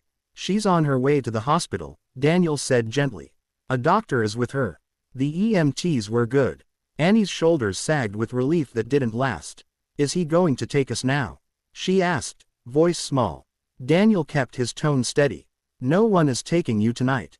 Annie didn't look convinced. She stared at his face like she was searching for the edges of the truth. Daniel didn't promise what he couldn't guarantee in court. He promised what he could guarantee in behavior. I'm going to stay nearby, he said. And Rita is working on this already. Annie nodded slowly, then whispered the question she'd been holding since the bakery. Why does he hate us? Daniel felt the answer rise and stop in his throat. He didn't want to teach her cynicism as fact. But he also refused to lie sweetly. I don't know if he hates you, Daniel said carefully. But I know he likes power, and power gets ugly when it's challenged. Annie looked down at her hospital wristband, as if it suddenly felt heavier. We didn't challenge him, she said. We just wanted bread. Daniel's voice softened. Sometimes just surviving feels like a challenge to people who want control. Laya made a small sound on the couch. Can we go see mom? She asked. Annie's eyes lifted, hopeful and terrified at once. Daniel nodded. Yes, we can. Annie stiffened. He'll be there. Maybe, Daniel said. But the hospital has cameras, staff, rules, and you won't be alone. Annie swallowed. Mom said, don't make it worse. We won't, Daniel promised. We're going to do this quietly, correctly. He looked around the apartment again, clean, but strained. Not messy, not careless, just stretched thin. A stack of mail on the folding table. A cough drop wrapper on the counter. A blanket that had been used too many nights for too many kinds of comfort. Annie's eyes flicked to the door and back. We can't leave the building, she whispered. He'll say things. Daniel nodded once, acknowledging the fear without letting it become a decision maker. I'll call a ride, he said. A car service. No flashy SUV, no big story. Annie's gaze sharpened. Why not your car? Because I don't want it to look like I'm taking you, Daniel said plainly. I want it to look like what it is kids going to the hospital to be near their mother. Annie didn't fully understand optics, but she understood danger. She nodded. Daniel stepped into the hallway and made 2 calls. One to his driver service, one to Rita. Rita answered on the first ring, voice clipped. Tell me you didn't touch him. I didn't, Daniel said. Ambulance left. Monique is en route. Annie and Laya are still at home. I'm taking them to the hospital now quietly. A short pause. Good. You do not take them through side entrances. You go through the front. You ask for a patient advocate and a social worker as soon as you arrive. And Daniel, do not let that officer separate those children from hospital staff. Daniel's jaw tightened. Hell try. Then you make him do it on record, Rita replied. No arguing in corners, no private conversations, everything in public. Everything calm. Daniel glanced back at the apartment door. Annie was watching him through the crack like she was afraid he'd vanish mid-sentence. Understood, he said. The car arrived minutes later, a plain dark sedan with a small company logo on the rear window. The driver was older, gray hair, polite eyes. He looked like someone's uncle, not someone's muscle. Daniel walked Annie and Laya down the stairs, keeping his pace steady. Annie held Lila's hand tightly. Laya carried the cake box again, the cardboard pressing against her small chest like a shield. At the curb, Daniel opened the rear door for them. You sit in the middle, he told Annie gently. So you can hold her. Annie obeyed without question. Daniel got into the front passenger seat. He gave the driver the hospital address and then watched the street through the side mirror as they pulled away. No cruiser followed immediately, but Daniel didn't relax. He'd learned long ago that the absence of pressure didn't mean safety. It meant repositioning. The hospital rose ahead like a block of fluorescent certainty. When they entered the main doors, warm air hit their faces, thick with antiseptic and burnt coffee. The waiting room was half full. A man holding a towel to his hand. An elderly woman wrapped in a coat too thin. A teenage boy staring at the floor like it had answers. The moment Annie and Laya walked in, a few heads turned. Not because the girls were loud, because they were small. Because small children in a hospital at night made people curious. And curiosity could be dangerous. Daniel moved with deliberate calm to the intake desk. The nurse behind the counter looked up, then looked at Daniel, recognition flickering in her eyes. She straightened slightly, guarded, but professional. "Can I help you?" she asked. Daniel kept his voice clear. "A woman named Monique was brought in by private medical transport about minutes ago. She has 2 minor children here. We need a patient advocate and social work notified immediately. The children need to stay near their mother and not be separated." The nurse's eyes darted to Annie and Laya, then back to Daniel. "Are you family?" she asked carefully. Daniel didn't pretend. "No, I'm a witness and a support. Their mother can confirm." The nurse hesitated, then picked up the phone. Annie's small fingers tightened around Laya's hand. Laya looked up at Daniel. "Does Mom know we're here?" she whispered. Daniel crouched slightly, not blocking the walkway, just bringing his voice closer to theirs. "She'll be glad," he said. "And we're going to do this quietly." Annie's eyes flicked across the waiting room, scanning faces, exits, security. Then she whispered the sentence that made Daniel's skin go cold. "He likes hospitals," she said. "He comes when she can't talk." Daniel held his expression steady even as something hard formed behind his ribs. The nurse returned and spoke quickly. "Social work is on the way. Patient advocate too. Please sit there." Daniel guided the girls to a row of chairs near the wall away from the center of the room. He sat at the end so he could see the entrance. He didn't sit like a billionaire. He sat like a man waiting for bad weather. And then the automatic doors opened again. A clean uniform walked in. Slow and confident, as if the building belonged to him. Officer Caleb Grant. Annie's body stiffened instantly. Laya's cake box tipped slightly in her lap. Her eyes went wide. Grant's gaze swept the room and landed on them. His smile bloomed like it had been watered. "There you are," he said, voice warm enough to fool strangers. Daniel did not stand quickly. He stood slowly, hands visible, posture calm. Grant walked closer, badge gleaming under harsh fluorescent light. "Mr. Whitmore," Grant said pleasantly. "We keep running into each other." Daniel met his eyes. "Officer." Grant looked past him to Annie and Laya, voice softening. "Hey, girls, you okay?" Annie didn't answer. She stared at the floor, shoulders tight, trying to disappear without moving. Grant's smile thinned by a millimeter. Daniel spoke before Grant could press further. "A patient advocate and social work have been called. Any questions you have can be addressed with them present." Grant blinked as if amused. "You brought lawyers into a hospital now. I brought rules." Daniel replied evenly. "Same thing. When the wrong people ignore them."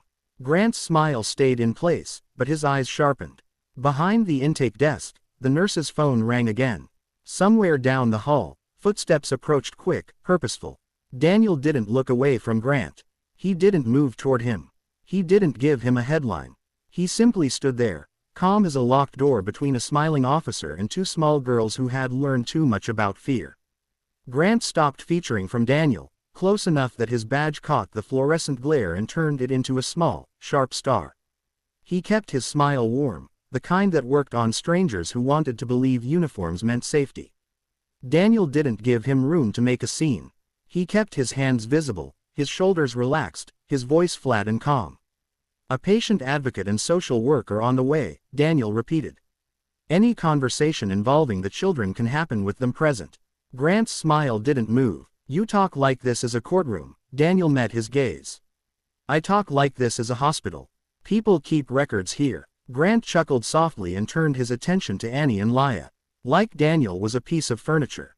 He dipped slightly at the knees, trying to appear smaller. "Hey, sweetheart," he said to Laya, voice gentle. "That's a nice box you've got there." "Cake." Laya's fingers tightened around the cardboard. She didn't answer. Annie's eyes flicked up for half a second, then down again. Her shoulders pulled inward as if she could shrink into nothing. Grant's smile thinned barely. "You girls came to see your mama." Annie swallowed. She didn't speak. Daniel watched Grant's body language. The way he angled himself to block the girls' view of the entrance. Grant wanted to be the only adult presence they could see. He wanted them to feel alone, even in a crowded room. Daniel stepped half a pace, not toward Grant, but sideways so Annie could see the intake desk and the door. A simple repositioning. Nothing dramatic. Grant noticed. His eyes hardened for a fraction. Then his smile returned brighter. "Mr. Whitmore, you're not their guardian. You're not family. You're just involved. Daniel didn't argue with the label. He corrected the intent. I'm a witness. That matters. Grant sighed like a patient teacher. Witness to what? A sick woman going to the hospital. That happens every day. Annie's small voice slipped out before she could stop it. He came when she couldn't talk. The sentence landed in the waiting room like a dropped tray soft, but everyone heard it. Grant's smile froze for half a heartbeat. Daniel's spine tightened, but he kept his face calm. He didn't look at the crowd. He looked at Annie steady, not panicked so she wouldn't feel punished for speaking. Grant recovered quickly. He turned his smile into something almost tender and aimed it at the room. Kids say things when they're scared, he said, voice loud enough to sound reasonable. That's why I'm here to help. Daniel responded without heat, then helped by stepping back. Grant's gaze snapped to Daniel, irritation leaking through the charm. You don't get to order me around in my city. Daniel held the silence for one beat, then said quietly, it isn't your city, it's theirs, too. Grant leaned closer, lowering his voice so only Daniel could hear. You keep doing this and you'll get them hurt. Daniel's tone stayed even. You're the only person threatening anything. Grant's jaw flexed. He straightened and shifted his posture, widening his stance so he looked authoritative. Then he turned back to Annie and Laya. Girls, he said gently. Your mom's not in a position to care for you right now.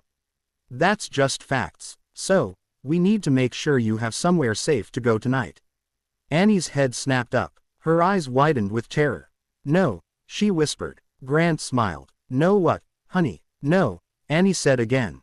Stronger. But her voice trembled. I'm staying near her. Grant's smile stayed in place, but it went colder. That's not how it works. Daniel spoke immediately, calm and clear. Hospital policy does not allow law enforcement to remove a child from hospital supervision without documented emergency danger or a court order. Grant blinked at him. You memorized policy. Daniel didn't blink back. I learned what matters. Behind them, the automatic doors opened again and the air changed with it. Not because of drama, but because of purpose. A woman in a gray blazer and hospital badge approached quickly, followed by an older man with a clipboard and a posture that said he had spent years translating conflict into documentation. A security guard trailed behind them, cautious and tired. The woman held her hand up lightly, calm. I'm Angela Hennon, hospital social work. What's going on? Daniel kept his tone respectful. Miss Henson, these are Monique's children, Annie and Laya. Their mother arrived by medical transport. Officer Grant is attempting to speak with them about removal from the hospital. Grant cut in smoothly, smiling at Miss Henson. Not removal placement. Their mother's unstable. I'm ensuring they're safe. Miss Henson's eyes flicked to Annie and Laya. Annie was gripping Lila's hand hard enough that Laya's knuckles had gone pale. Laya's eyes were glossy with fear. The cake box trembled slightly in her lap. Miss Henson's expression tightened. Not emotional. Professional. Officer, are you family? Grant didn't hesitate. No. Do you have a court order? Miss Henson asked. Grant's smile held. Not necessary in an emergency. The older man with the clipboard stepped forward. I'm Thomas Jacobs, patient advocate. His voice was firm, measured. We need documentation. Case number. Reason for emergency removal. Grant's eyes narrowed. You're going to challenge law enforcement in front of a lobby full of people. Jacobs didn't blink. I'm going to follow policy in front of a lobby full of people. Grant's smile thinned. Policy doesn't outrank safety. Miss Henson crouched slightly, bringing herself closer to Annie's height. Annie, she said gently. Do you feel safe right now? Annie's eyes snapped to Daniel. Then back to Miss Hennon. Her voice came out small but steady. Not when he's here. Grant's smile twitched, almost breaking. He tried to turn it into softness. Sweetheart, you're just scared because you don't understand. Annie shook her head fast. I understand. He lies. The waiting room quieted further. Even the TV seemed too loud now. Miss Henson rose slowly. Her tone remained polite, but it hardened into procedure. Officer Grant, you will not speak to these children without me present, and you will not remove them from hospital supervision without a verified court order or documented imminent danger. Grant's eyes went cold. I can make your hospital's relationship with the department very uncomfortable. Jacobs lifted his clipboard slightly, like a shield. And we can make every sentence you just said documented. Grant looked around the waiting room. He noticed the eyes, the phones that had come out quietly, the nurse at intake watching with a tight face. The security guard's uneasy posture. He recalculated. Daniel recognized that look. It was the look of a man who didn't lose. He postponed. Grant's smile returned overly bright. Fine, he said. Keep them. I'll talk to their mother. Miss Henson's eyes sharpened. She is being treated. She may be sedated. You do not have access without clearance. Grant's gaze slid to Daniel. You're enjoying this. Daniel's voice remained level. I'm surviving it. Same as they are. Grant leaned toward Miss Henson, voice low but sharp. You're choosing a billionaire's word over a police officer's concern. Miss Henson held her ground. I'm choosing the children's expressed fear in hospital policy. For a beat, Grant looked like he might argue harder, might push past, might force an angle. Then he smiled again, thin and controlled. All right, he said, stepping back. I'll be back with paperwork. Jacobs nodded once. Bring it. Grant bent toward Annie one last time, voice sugary. Be good, okay. Don't let strangers fill your head. Annie didn't answer. She simply leaned closer to Laya as if her body could block the sound. Grant straightened and walked toward the exit, slow enough to look calm. He paused at the automatic doors and looked back at Daniel. You can't stay in this neighborhood forever, he said quietly, letting it carry. Daniel held his gaze. Neither can you. If you keep writing threats with your mouth. Grant's smile tightened. Then he turned and left. The waiting room exhaled in small shaky waves. Ms. Henson moved closer to Annie and Laya, immediately lowering her voice. Sweethearts, I'm going to take you to a private room near ICU so you can be close to your mom. It'll be quieter, safer. Annie's eyes filled, but she didn't cry. Can we see her? Miss Henson softened. We'll ask the nurse. If it's safe, you can stand at the glass. Okay. Annie nodded fast. Jacobs looked at Daniel. Sir, you'll need to stay in public areas. Daniel nodded. I will. Miss Henson guided the girls down the hallway. Laya clutched the cake box the whole way as if it was the last normal thing in a night that kept turning strange. Annie glanced back once over her shoulder at Daniel. He didn't wave this time. He just stood there, hands visible, expression steady, letting her see he was still a fixed point in a moving storm because Grant had said the word paperwork. And Daniel knew in his bones that paper could be forged faster than truth could be believed.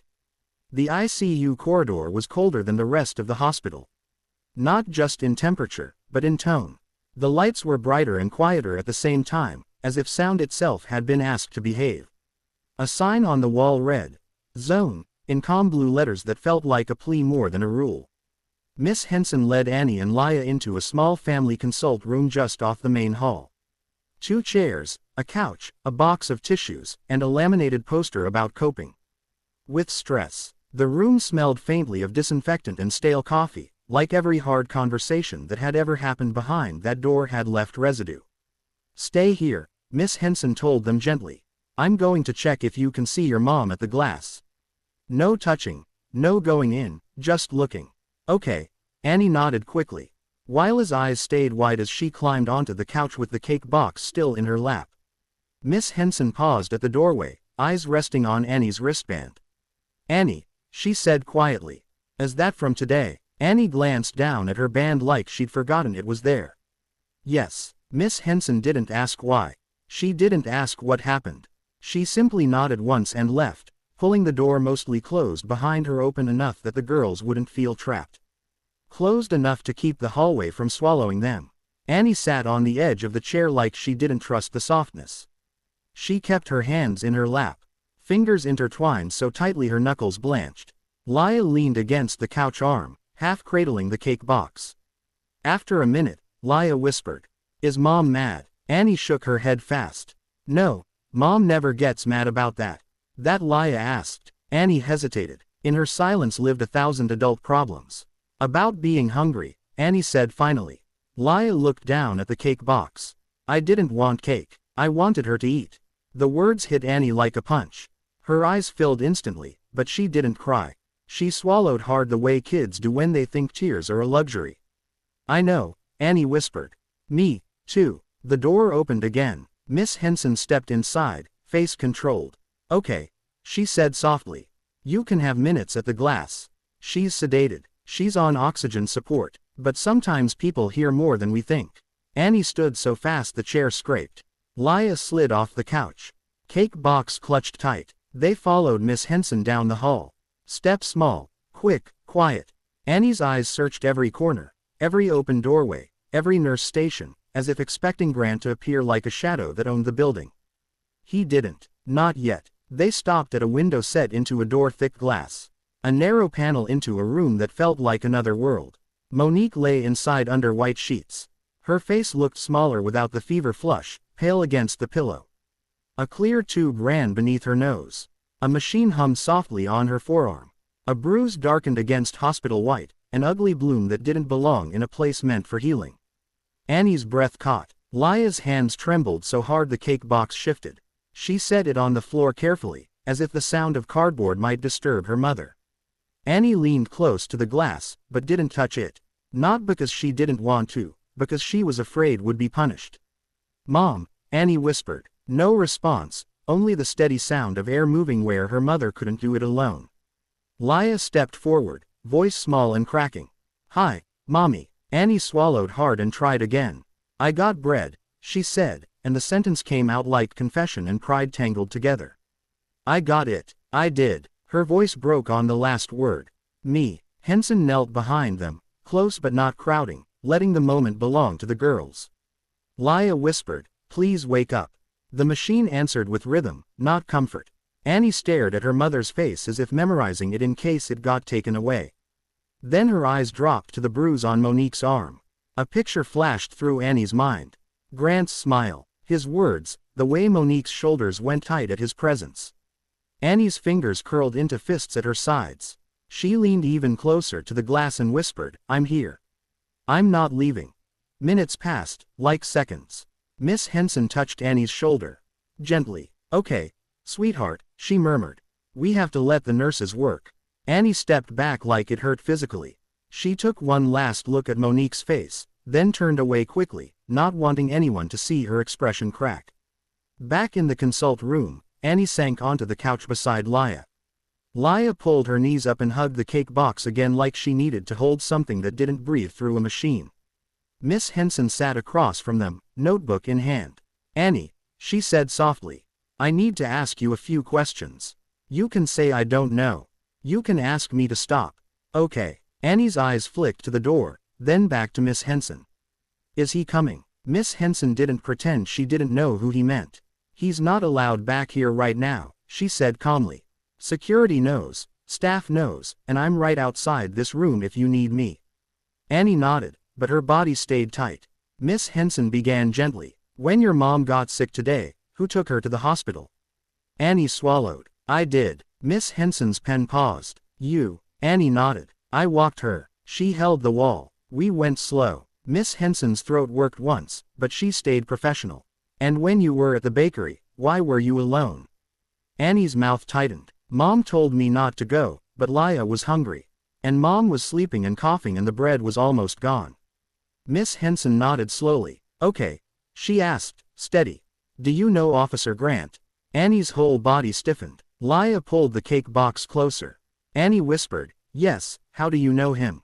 Annie stared down at her hospital wristband and spoke as if reading from a script she'd memorized for survival. "He comes around. He asks questions. He says he's helping." Miss Henson's voice stayed calm. "Has he ever hurt you?" Annie didn't answer for a long moment. Then she whispered, "Not with his hands." Miss Henson's pen moved carefully. "What do you mean?" Annie's voice went thinner. "He says things that make Mom quiet.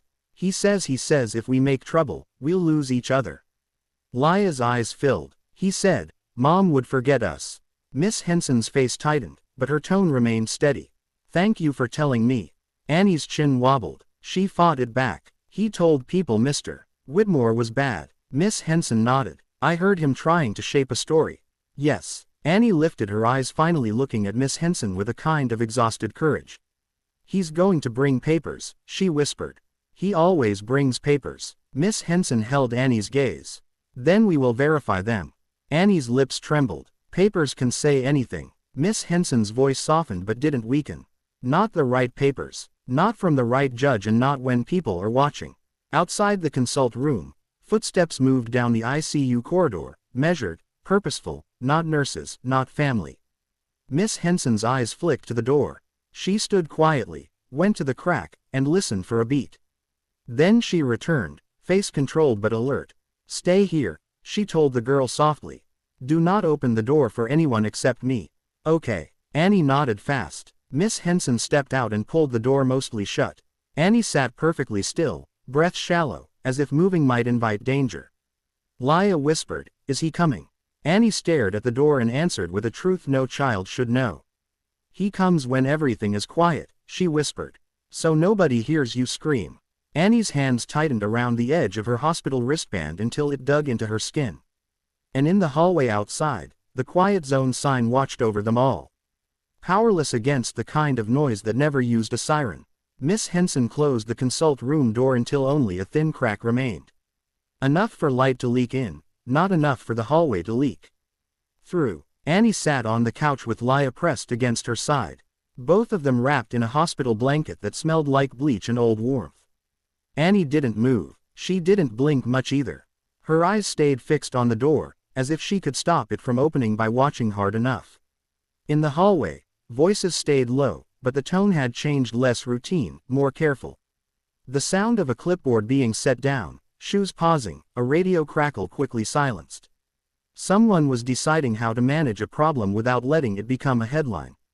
Laya whispered, "I'm scared." Annie tightened her arm around her. "Me too," she whispered back. Then, as if remembering she was supposed to be the strong one, she added, "Don't cry loud." Laya pressed her face into Annie's sleeve. The door opened wider. Miss Henson stepped in first, then Supervisor Reynolds behind her dark scrubs, badge clipped high, posture like she'd been awake for days. Patient Advocate Jacobs followed with his clipboard tucked against his chest like armor. A security guard lingered near the door. Not aggressive, just alert. Miss Henson spoke softly, "You're safe. We're just going to talk for a minute." Annie nodded once, but her fingers dug into the blanket. Reynolds glanced at the girls and then at Miss Henson. Voice low, "He's here." Annie flinched so hard Laya jerked too. Miss Henson crouched. "He's not coming in here," she said firmly. "Not without us. Not without a verified order." Annie's lips trembled. "He said he would bring papers." Jacob's eyes narrowed. "He said that." Annie nodded fast. Reynolds exhaled sharply through her nose. "He's already waving them." Annie's face drained of color. Miss Henson kept her voice calm. "Okay. Then we do what we do. We verify. We document. We don't let fear make the decision." Laya whispered, "Can we see Mom again?" Miss Henson's gaze softened. "Soon, I promise." 2 minutes at the glass again later. Reynolds didn't soften, but she didn't harden either. She looked at the girls as if she was seeing them as people, not liability. For the first time tonight, Jacobs cleared his throat.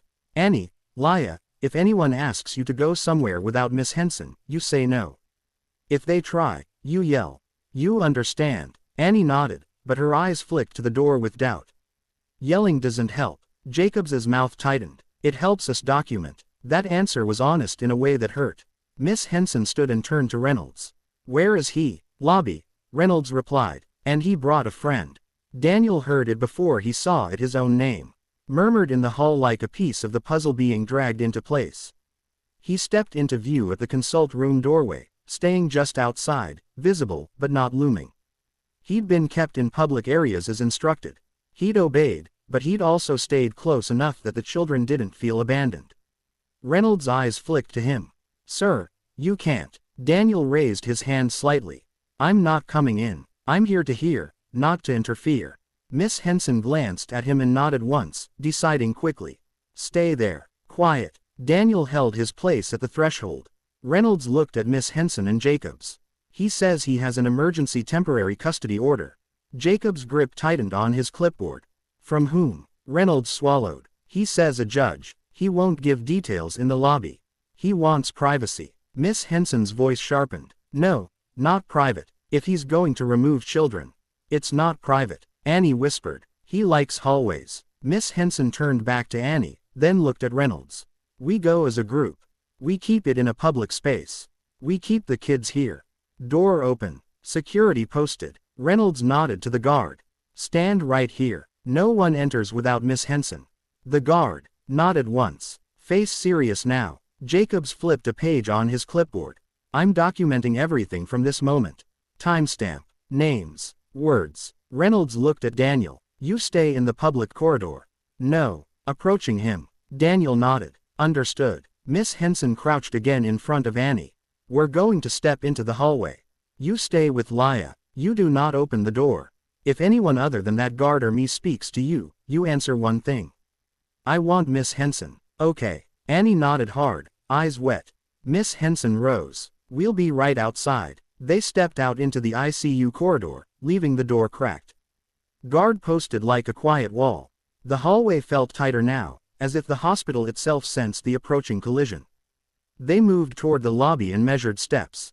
Reynolds in front, Jacobs beside her, Miss Hennon half a step behind.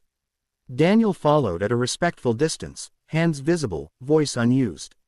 When they reached the waiting area, the atmosphere had shifted. More eyes, more stillness. A few people pretending not to watch while watching anyway. And there he was. Officer Caleb Grant stood near the intake desk, posture relaxed, smile in place. Beside him stood a man in a blazer with a county badge clipped to his belt. Administration. Not medical. The kind of person whose job was to make problems disappear, not solve them. Grant's smile widened when he saw the group approach. There we go, he said brightly. Now we're all together. Reynolds didn't return the friendliness. Show the order. Grant lifted a folder like a magician, revealing the trick. Emergency temporary custody, he said. These children are being placed in protective care pending investigation. Jacob's voice stayed even. Investigation of what? Grant's smile never wavered. Endangerment. Neglect. A sick mother. Kids roaming around with strangers. It's all very sad. Daniel felt the anger rise. But he kept his face calm. He had learned the difference between anger that helps and anger that becomes evidence against you. Miss Henson stepped forward, voice firm. I need to see the judge's name and confirmation number. Grant held the paper out but angled it so she couldn't easily read it. Come on, he said, voice mild. You're stalling. These kids need stability. Jacob stepped closer, not touching the paper, but claiming space. We are verifying. That is not stalling. That is policy. Grant's eyes hardened. Policy doesn't stop me from removing them. Reynolds' voice turned cold. It does here. Grant's smile thinned. Then you're refusing a court order. Reynolds didn't blink. I'm verifying a court order. The man in the blazer finally spoke, voice anxious. Supervisor, we have a lobby full of people. We have liability. We have complaints already. We need this quiet. Grant nodded sympathetically at him. Exactly. I can make it quiet. I take the kids. The billionaire leaves. The hospital stops trending. Daniel felt his stomach twist. Trading children for silence. Dressed up as management. Miss Henson's voice sharpened. Those are human beings, not noise cancellation. Grant's eyes flicked to her, irritation flashing. Don't get emotional. Jacobs finally got a clear view of the paper. His eyes moved quickly. Then they narrowed. This is not juvenile court, Jacob said flatly. This is a magistrate's signature. Grant's smile held. A judge is a judge. Miss Henson shook her head. Not for this. Grant leaned in slightly, voice lower, meant to sound like advice. You want the headline to be, hospital refused to release kids to protective custody because that's how it'll be written. With your names. Reynolds swallowed. Daniel saw it. Pressure working. Not fear of Grant, fear of chaos, fear of being blamed for whatever came next. Reynolds turned to Jacobs, voice tight. Can we verify this? Jacobs already had his phone out. I'm calling the clerk. Grant smiled. Too comfortable. Go ahead. Daniel noticed that comfort. People bluff when they're cornered. Grant looked like a man who expected the corner to move for him. Jacob stepped aside, dialing. Reynolds kept her eyes on the paper. Miss Henson's hands were clenched at her sides. Daniel stayed quiet. Then he heard a small sound from down the hall. Not loud. A door opening, a child's sneaker scuffing the floor. Daniel's head snapped slightly, instinctive. Annie. She had slipped out of the consult room and she was walking toward the lobby toward the only adult she believed might stop the paper from swallowing her. Miss Henson turned and saw her too, face tightening with alarm. Annie, she called, but kept her voice low, not wanting to pull the whole lobby into panic. Annie didn't run. She didn't scream. She walked fast, blanket dragging at her heels, eyes locked on Daniel. Grant saw her and his smile sharpened. "Hey, there she is," he said warmly, stepping forward as if welcoming her. Annie froze when she realized he was closer than she thought. Her body went rigid. Daniel didn't move toward Grant. He moved toward Annie, slow, controlled, and stopped beside her without touching her, placing himself between her and Grant with the smallest shift of position. Grant's smile thinned. "Don't interfere, Whitmore." Daniel kept his voice low. "She came to the only place she thought was safe." Grant's eyes flashed. "Then she's confused." Annie's voice cracked loud enough for the closest chairs to hear. "I'm not confused. You're lying." The room went still. Even the man in the blazer looked like he wanted to dissolve into the floor. Jacob's voice came from the side. Phone still at his ear, face pale. "Clerk's office says there is no filing under Monique Jones. No emergency custody on record." Reynolds' head snapped toward him. "What?" Jacobs nodded tight. "No record." Grant's smile flickered just a fraction before he forced it back into place. "Then they haven't updated the system yet." Reynolds' voice turned firm. "Then it's not valid here." Grant's tone sharpened. "You're going to refuse protective custody because a clerk is slow." Jacob's voice was cold now. "We're going to refuse because it's unverified." Grant's eyes narrowed, and for the first time tonight, the friendliness slipped far enough that the hard part showed. He looked at Annie and his voice went soft. "Dangerous. Come on, sweetheart," he said. "Let's not make this hard." Annie flinched. Daniel stayed steady, not touching, not shouting, just existing as a barrier. Reynolds lifted her chin. "Officer Grant, you are not removing these children." Grant stared at her for a long second, then smiled again, thin and controlled. "Fine," he said quietly. "Keep them. I'll come back with the right paper." He turned slow, making sure everyone saw his badge as he walked away, making sure everyone felt the promise in his back. Daniel looked down at Annie. Her hands were shaking under the blanket. He didn't promise her forever. He promised the next moment. "Come on," he said softly. "Back to the room. You did brave. Now we do smart." Annie nodded once, eyes wet, and let Miss Henson guide her away. Behind them, Grant's voice drifted as he reached the door, sweet enough for strangers to believe. "This isn't over," and Daniel knew he meant it. The lobby doors slid shut behind Officer Caleb Grant with a quiet mechanical sigh, but the air he left behind did not settle. It thickened. Annie stood in the middle of the waiting room. Blanket pulled around her sneakers, eyes fixed on the space where Grant had disappeared. She didn't look relieved. She looked braced. Daniel knelt slightly beside her, not touching her, not crowding her. "He left," he said gently. Annie shook her head once. "He comes back." Daniel didn't lie. "Maybe." Miss Henson stepped closer, her voice calm, but firmer now. "And when he does, we'll be ready." Annie looked at her, skeptical in a way no 6-year-old should be. "Ready doesn't stop him." Miss Henson held her gaze. Tonight it did. Jacobs closed his clipboard with a quiet snap. "And now it's documented." Reynolds turned to Daniel. "Your presence escalates him." Daniel nodded once. "I know. You planning to stay?" she asked, not accusing, calculating. "Yes," Daniel replied, "but not in the lobby." Reynolds studied him for a moment, then nodded.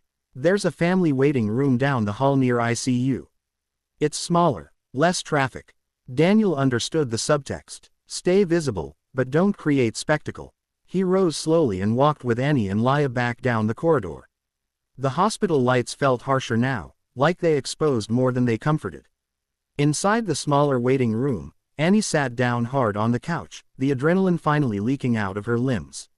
Laya climbed up beside her and leaned into her side, cake box wedged between them like a shared heartbeat. Daniel remained standing near the wall, hands in his coat pockets, posture relaxed but alert. For a long minute, no one spoke. Then Laya asked in a whisper, "Did we win?" Annie didn't answer right away. Daniel did. "We held the line," he said quietly. Laya frowned. "Is that winning?" Daniel considered that. "It's how winning starts," he replied. Annie looked at him. "He said he'd come back with the right paper." Daniel met her eyes. "Then we make sure the right people see it." Annie's fingers moved to her wristband again, pressing against the plastic like it was a reminder of something she hadn't meant to show. Daniel noticed. "Why were you at the hospital today?" he asked gently. Annie stiffened, instinctively protective. It's okay. Daniel said. You don't have to tell me if you don't want to. Annie's eyes dropped to the floor. I couldn't breathe, she said quietly. At school, Daniel's chest tightened. Why? Annie hesitated, then said the simplest version. Because he was there. Daniel's jaw set, but his voice stayed calm. At school, Annie nodded. He came to talk to the principal. He saw me in the hallway. Lia's small voice chimed in. He smiled. Annie swallowed. Then I couldn't breathe. Daniel understood now. The wristband wasn't from Monique's visit. It was Annie's. Panic attack, shortness of breath, a child's body reacting to a threat no one else could see. Did anyone ask why you were scared? Daniel asked. Annie shook her head. They said maybe asthma. Daniel closed his eyes for a fraction of a second. Asthma. Easier to diagnose lungs than fear. He crouched down so he was level with her. Annie, he said softly. What he's doing has a name. She looked up, wary. It's called intimidation, Daniel said. And it's wrong. Annie's voice trembled. He says he's helping. Daniel nodded slowly. Some people call control help. Annie blinked fast, processing. The door opened gently. Miss Henson stepped inside, closing it behind her.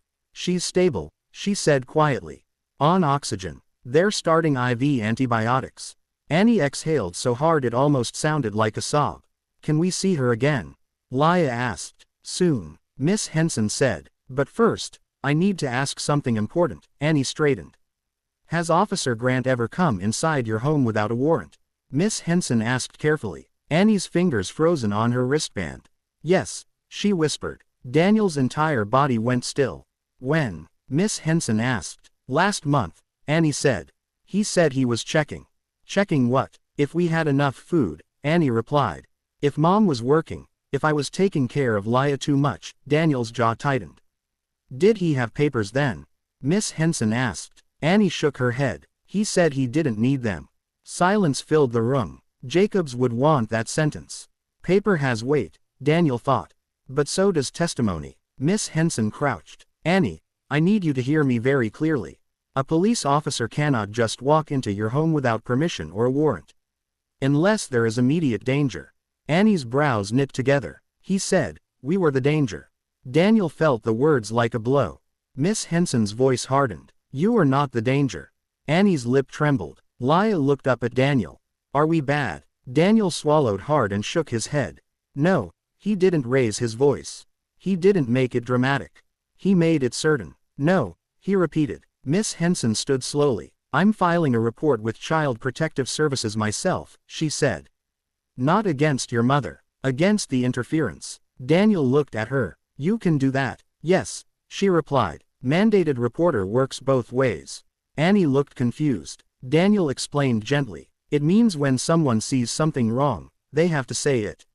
Even if it's about a badge. Annie's eyes widened slightly. He's going to be mad, she whispered. Daniel nodded once, probably. The honesty steadied her more than a false comfort would have. The door opened again. Reynolds stepped in, face tight. He's not gone, she said quietly. Annie froze. He's outside, Reynolds continued. On the sidewalk, talking to someone from local news. Daniel's head turned slowly. Of course he was. Shift the narrative, create doubt, make it messy, Miss Henson's jaw said. He wants to frame this before morning. Reynolds looked at Daniel. If cameras show up, this becomes bigger than policy. Daniel stood. His movements were controlled, deliberate. Then we don't give them spectacle, he said. Reynolds frowned. You planning to talk? Daniel shook his head. Not yet. He looked at Annie. Do you trust me? He asked gently. Annie hesitated. Then she nodded once. Then we stay inside, he said. We let paper speak first. Outside through the narrow window at the end of the hallway. Flashing lights from a news van reflected faintly against the glass. Grant's silhouette moved under the street lamp. Posture relaxed, smile ready. Daniel felt the old memory rise again. The diner, the humiliation, the moment of being small and unheard. But tonight he wasn't small and neither were the girls behind him. He looked at Miss Henson and Reynolds. We prepare statements, he said calmly. We secure the hallway footage. We request the judge's office on record by morning. Reynolds nodded slowly. You're not backing down. Daniel met her gaze. I'm not escalating. He corrected. I'm finishing. Behind him, Annie sat straighter. Laya leaned against her and outside the cameras began to gather, hungry for a story they did not yet understand. The news van didn't belong on Madison Street at night. Its white panels and rooftop mast looked too clean under the street lamp glow. Like a prop dropped into the wrong scene. A cameraman stood near the curb adjusting a tripod while a reporter in a fitted coat practiced a concerned expression that never reached her eyes. Officer Caleb Grant stayed just off to the side, letting the camera catch him as present, not performing. His posture was relaxed, hands visible, chin slightly lifted, an image built for captions. Daniel watched through the narrow hospital window at the end of the ICU hall. He didn't press his face to the glass. He didn't point. He simply observed the way you observe a storm forming, not with fear, with preparation. Behind him in the family waiting room, Annie sat with Laya, tucked against her. Miss Henson had moved a chair closer to the door, positioned like a human lock. Reynolds had gone back and forth twice, phone in hand, tightening protocols with each lap. Jacobs was on his third page of notes, handwriting smaller now. As if the facts were coming too fast for the paper. Daniel turned from the window and looked at Miss Henson. "Do you have hospital counsel on call?" Miss Henson nodded. "I left a message. They'll call back." Reynolds exhaled sharply. "Counsel won't get here before the story hits." Daniel didn't argue. He didn't need to. He knew how news worked. He knew how fast a lie could become a headline and how slow truth moved when it had to be verified.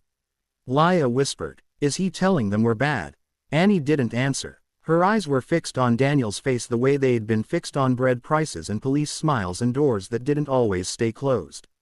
Daniel crouched slightly so he was level with the girls without blocking the room. "He's telling them what makes him look like the hero," he said gently. Annie's voice came out thin. "He said you were a stranger." "I am," Daniel admitted. "But being a stranger doesn't make someone dangerous." Annie's fingers tightened on the blanket. "He makes people believe him." Daniel nodded once. "That's why we don't fight him with shouting. We fight him with paper." Reynolds returned. Phone pressed to her ear, face tight. She ended the call and looked at Daniel. "Security says Grant asked for access to ICU charge nurse." Miss Henson's jaw set. "Denied." Reynolds nodded. "For now, he's pushing. He's claiming he has a duty to check on a vulnerable mother and neglected minors."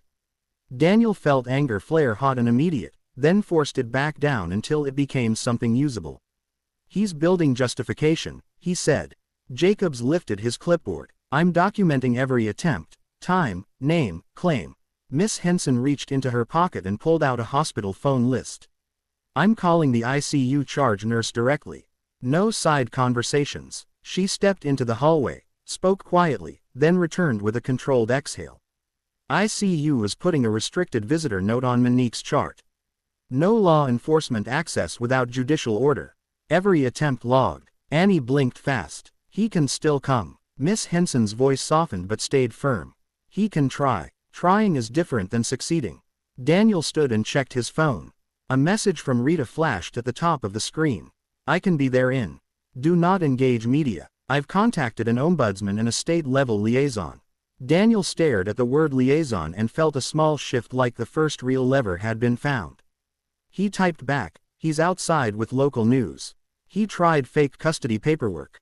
Clerk confirmed no filing. "Kids are in ICU family room." Monique sedated. Restricted note in place. He hit send and slid the phone back into his pocket. Reynolds watched him. "Your attorney's coming." "Yes," Daniel replied. Reynolds' mouth tightened. "Good. Because he's poisoning the lobby."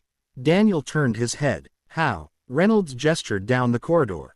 "People in the waiting room are murmuring. Someone's already filming the door.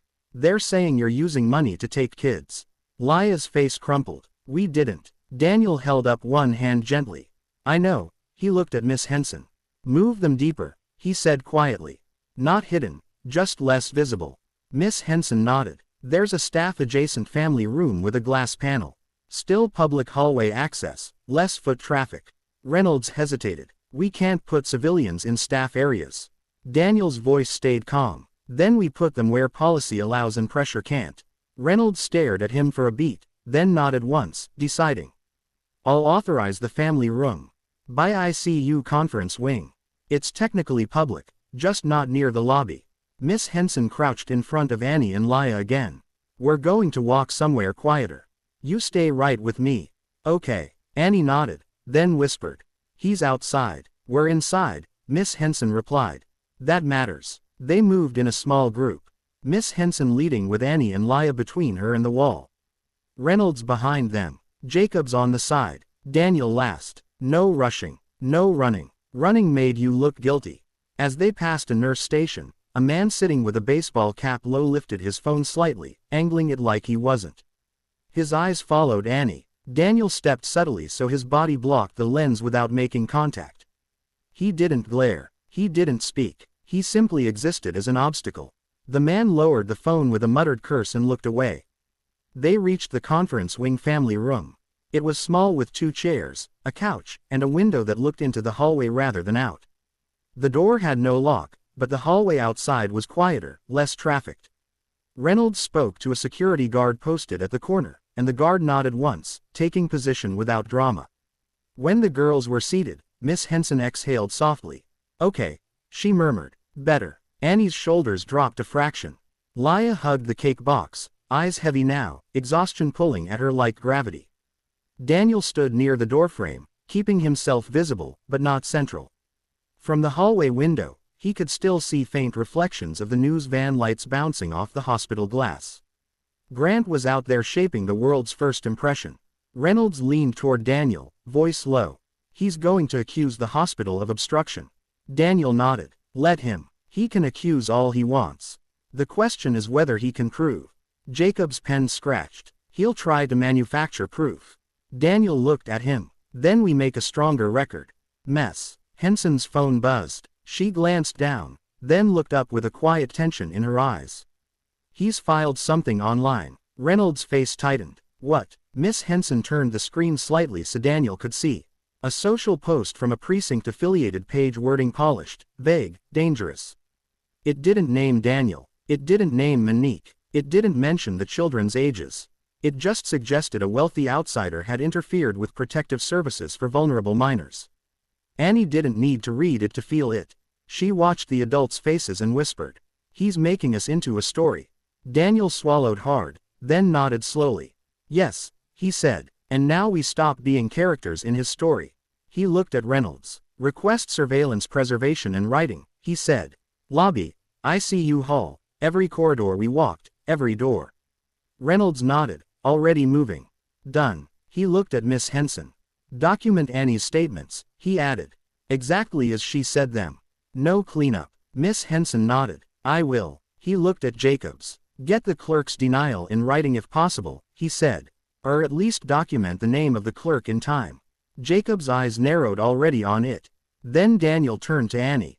He lowered himself slightly again, voice gentle. Annie, he said, you did something brave tonight. You spoke truth out loud in a room that wanted you quiet. Annie's eyes filled. It didn't stop him. It slowed him, Daniel replied. And slowing a bully is how you make them accountable. Annie stared at him, trying to believe. In the hallway, footsteps approached, measured, purposeful, not a nurse's quick pace, not a security shuffle, a professional stride. Reynolds stepped into view, then paused, listening. Her face changed, relief mixed with urgency. Miss Henson looked up. Who is it? Reynolds answered, quietly. Legal. Daniel's phone buzzed at the same moment. Rita, I'm inside. Don't move. I'm coming to you. Daniel didn't smile. He didn't relax. But something in his chest shifted from helpless to ready. The door to the conference wing opened and a woman in a dark blazer walked into the hall with a hospital council badge. Behind her, Rita Sloane appeared, coat on, eyes sharp, hair slightly wind-tossed from moving fast. She didn't look like someone who played defense. She looked like someone who wrote outcomes. Rita met Daniel's eyes first and gave one short nod. Then she looked past him into the family room at Annie's small face, at Lia clutching the cake box like it was her last proof of kindness. Rita's expression didn't soften into pity.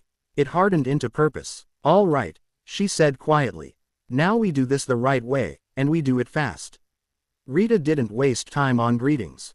She stepped into the conference wing family room like she belonged there. Eyes scanning the space the way a firefighter scans smoke. Where are the exits? Where's the fuel? Where's the next collapse? Hospital counsel stood just behind her. A woman with a tight bun and tired authority. Reynolds and Jacobs shifted slightly, making room without speaking. Miss Henson rose from her chair, notebook in hand, ready.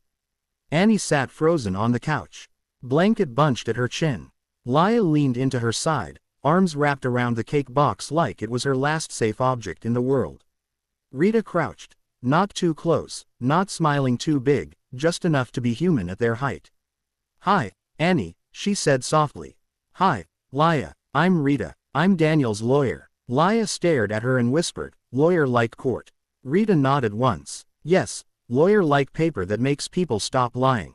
Annie's eyes flicked up. "He lies a lot." Rita's gaze sharpened, but her voice stayed gentle. "I know, and he's counting on you being too tired to fight."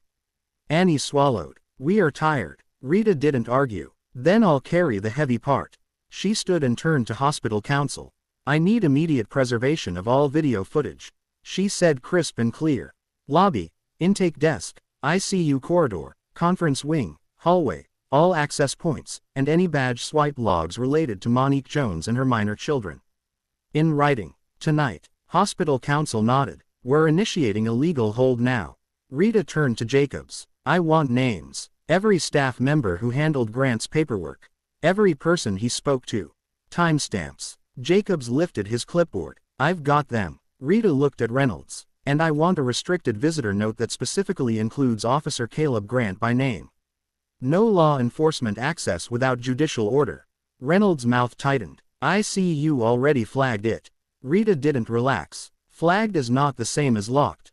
Make it explicit." Reynolds nodded once. "I'll do it." Daniel watched Rita work and felt the same sensation he'd felt years ago when he'd finally learned the rules of money. Not comfort, power. Rita didn't raise her voice. She simply made decisions that left less room for manipulation. Then she turned to Daniel, voice dropping slightly. "He's outside with media. He's trying to build a narrative that you're a predator with resources." Daniel's jaw flexed. "I haven't spoken to anyone." "Good," Rita replied. "You won't." She looked at Miss Henson. "I need a statement from Annie with CPS present." Miss Henson nodded. "I can call CPS duty." Rita's eyes flicked to Annie and softened just a fraction. "Annie, sweetie," she said gently. "I'm going to ask you something, and you can say no if you need to." "Okay." Annie nodded once, cautious. "Would you be willing to tell a CPS worker what you told Miss Henson?"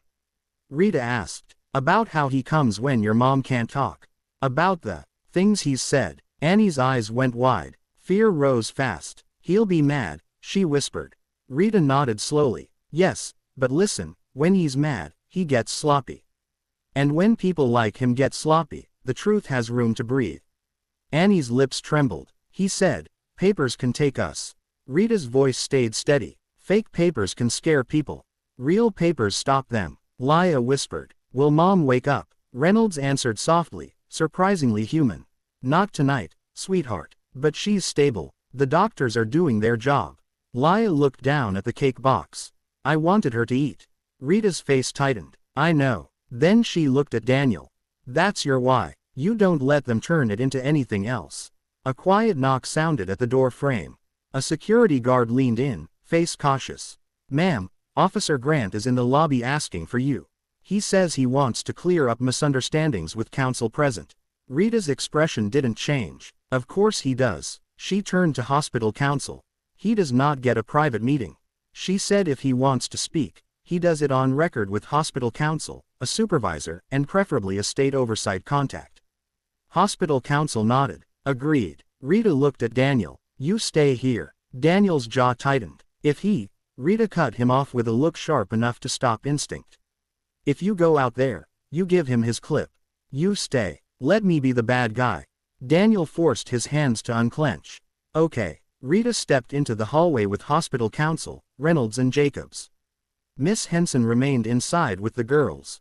Daniel stayed at the threshold, close enough to see, not close enough to intrude. In the hallway, Rita's voice stayed low but carried authority. "We do this in the lobby in public with cameras if he wants cameras.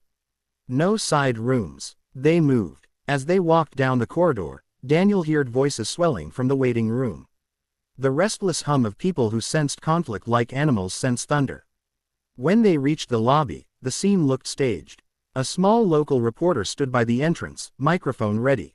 The cameraman's lens angled toward the intake desk, searching for the right villain. Officer Grant stood in the center, posture open, smile prepared. The moment he saw Rita, his smile widened with relief because Rita was a new frame. A lawyer meant dispute, and disputes were easier to sell than abuse. "Miss Sloane," Grant said warmly, loud enough for the camera. "Glad you're here. We need to address this before it gets out of hand." Rita didn't smile, she didn't glare, she treated him like paperwork. "Officer Grant," she replied calmly. "You presented an emergency custody document that the clerk's office confirms has no filing under Monique Jones." Grant's smile didn't move. "Systems lag." Rita's voice stayed. "Even gals. That's the point." Grant chuckled lightly for the camera. "You and I both know paperwork can take time." Rita nodded as if agreeing with a child. "Then you won't mind waiting for verification." Grant's eyes hardened. "Children don't have time." Rita turned slightly so the intake desk nurse, the security guard, and the reporter could all hear her clearly. "This hospital will not release any minor to law enforcement without a verified court order or documented immediate danger." Grant's smile tightened. "So, you're refusing protective custody?" Rita replied flatly. "No, we are refusing fraud." The reporter's eyebrows lifted. The cameraman leaned in slightly, hungry. Grant's charm sharpened. "That's an accusation." Rita's gaze didn't waver. "It's a statement of fact based on clerk confirmation and your repeated attempts to access a sedated patient's care plan and her children without lawful authority." Grant's smile finally twitched. It was small, but Daniel saw it even from the corridor entrance. A crack. Grant tried to regain control. "This is a vulnerable mother. Those kids were found with a stranger." Rita cut him off. "Calm and lethal. A stranger who called a doctor. A stranger who ensured transport. A stranger who followed hospital policy. Meanwhile, you attempted to block medical care and attempted removal without a valid order." Grant's jaw flexed. "Who told you I blocked care?" Rita didn't blink. "Witnesses, audio, hospital staff." Grant's eyes flicked quick, calculating toward the reporter, toward the camera, toward the exits. He realized this wasn't a friendly negotiation. This was evidence being spoken out loud. He leaned in slightly, lowering his voice, but the mic still caught it. "You're making this a spectacle," Rita answered. "You brought the cameras." The reporter shifted, sensing the story turn. Grant's smile returned. "Too bright. Fine. I'll get a court order." Rita nodded once. "Do until then. No contact with the children or the patient." Grant's eyes narrowed. "You can't order me." Hospital counsel stepped in, voice firm. "We can enforce hospital restrictions." Grant looked at counsel, then back at Rita. He recalculated again, seeing fewer doors open. Then he did what Daniel had expected. He tried to poison the well. He turned slightly toward the camera, voice warm, paternal. "You heard her. Lawyers always want to slow down helping kids, but I won't stop doing my job. I'll follow the process." Rita didn't argue on camera. She let him talk. She let him commit to words that could be used later. Then she said one sentence, quiet but clear, aimed at the record. "Officer Grant, if you attempt to remove those children again without verified authority, we will treat it as unlawful interference, and we will involve state oversight immediately." Grant's smile held, but his eyes burned. "Noted," he said softly. He turned and walked out of the lobby with the same calm swagger, as if he'd just won, as if walking away was mercy. The reporter hesitated, then asked Rita, "Do you have proof?" Rita answered without giving a sound bite that could endanger the girls. "We have documentation. We have staff statements. And we have a mother in ICU who deserves care without intimidation." Then Rita turned away, refusing the camera's hunger. Back in the conference wing, Daniel stood where he'd been told to stand, hands still, jaw tight. Rita returned with hospital counsel and Reynolds, her pace controlled. "He's going to come back," Miss Henson said quietly. Rita nodded. "Yes." Annie looked up from the couch, eyes red. "With papers." Rita crouched again, closer now, her voice softer but unbreakable. "Then we'll have papers, too," she said. "Real ones." Daniel watched Annie's face as the word real landed. It didn't erase fear. It gave fear a rival. Rita stood and looked at Daniel. "I'm calling a state-level contact," she said quietly. "Someone who can move without the local department blocking it." Daniel's pulse slowed slightly. "You have that." Rita's eyes narrowed. "I didn't become who I am by trusting local bullies to play fair." Outside, the news van's light still flickered faintly in the window reflection. The story Grant tried to sell was already spreading. But now, for the first time, Daniel felt the truth, gathering its own momentum, not loud, not dramatic, just procedural and relentless.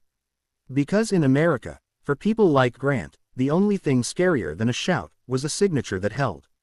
By the time dawn began to press gray light against the hospital windows, no one in the conference wing family room had truly slept. Leah had finally drifted off sometime after. Her cheek pressed against Annie's shoulder. Cake box still clutched in her arms like a relic from a better hour. Annie hadn't slept at all. She sat upright, eyes open as if rest were a luxury she couldn't afford. Daniel remained near the doorway, coat still on, tie loosened but not removed. He hadn't left the building once. He hadn't taken a call in the hallway where voices could twist. He had stayed visible, calm, patient. Rita worked from a chair near the wall, laptop open, phone charging from a hospital outlet. Her hair had fallen slightly from its precise arrangement, but her posture remained sharp. She had made 3 calls before sunrise, one to a state oversight office, one to a judge she knew from a prior case, and one to a reporter she trusted to verify before publishing. Miss Henson returned just after with an update. "She's responding to treatment," she said quietly. "Oxygen levels improving." Annie's breath left her in a shaky exhale. "Can we see her?" Leah murmured half awake. "In a little while," Miss Henson said gently. Reynolds stepped into the room behind her, face tight, but steadier than the night before. "He hasn't left the area," she said. Annie's shoulders tensed instantly. "But," Reynolds continued, "he hasn't come back inside." Rita didn't look up from her screen. "He's waiting for cover." Daniel folded his arms loosely. "Are back up." Rita nodded once. Her phone buzzed. She glanced down, read the message, and for the first time since she'd arrived, a small, satisfied exhale escaped her. "He filed something," she said. Annie's head snapped up. "Paper." "Yes," Rita replied. "Real paper." Silence fell hard. Daniel felt it in his chest. "And he asked." Rita closed the laptop slowly and looked directly at Annie before answering. "It's a request," she said carefully. "Not an order. He petitioned for emergency review this morning. Which means he didn't have it last night." Annie blinked. "So he lied," she whispered. Rita didn't soften it. "Yes." Jacobs, who had arrived early with fresh copies of documentation, nodded. "Clerk's office confirmed time stamp. Petition filed at A.M. Reynolds let out a low breath. "So, last night was bluff." Rita corrected gently. "Last night was intimidation." Annie's fingers tightened on the blanket. "Is that bad for him?" she asked. Rita met her eyes. "It's serious." Daniel stepped closer but didn't interrupt. Rita continued, her voice measured and strong. "I have already submitted a formal complaint to Internal Affairs with attached documentation from the hospital, the attempted removal, the unverified paperwork, the interference with medical transport." Annie's eyes widened slightly. "And the news?" Daniel asked. Rita's mouth curved not into a smile, but into strategy. "The reporter outside. I sent her a copy of the clerk's timestamp and a statement confirming no valid custody order existed at the time of his attempt." Reynolds' eyebrows lifted. "You moved fast." Rita's eyes sharpened. "So did he." Annie looked from face to face, trying to follow the adult chessboard. "Is he in trouble?" she whispered. Daniel knelt slightly beside her. "He's being watched now," he said gently. "And men like him don't like being watched." Annie's voice trembled. He said, "Spotlights hurt people like us." Daniel nodded slowly. "They hurt bullies more." Miss Henson stepped forward softer now. "There's something else." Everyone looked at her. "CPS assigned a case worker," she said. "Not from his district. From downtown." Rita's chin lifted. "Good." Annie's shoulders went tight again.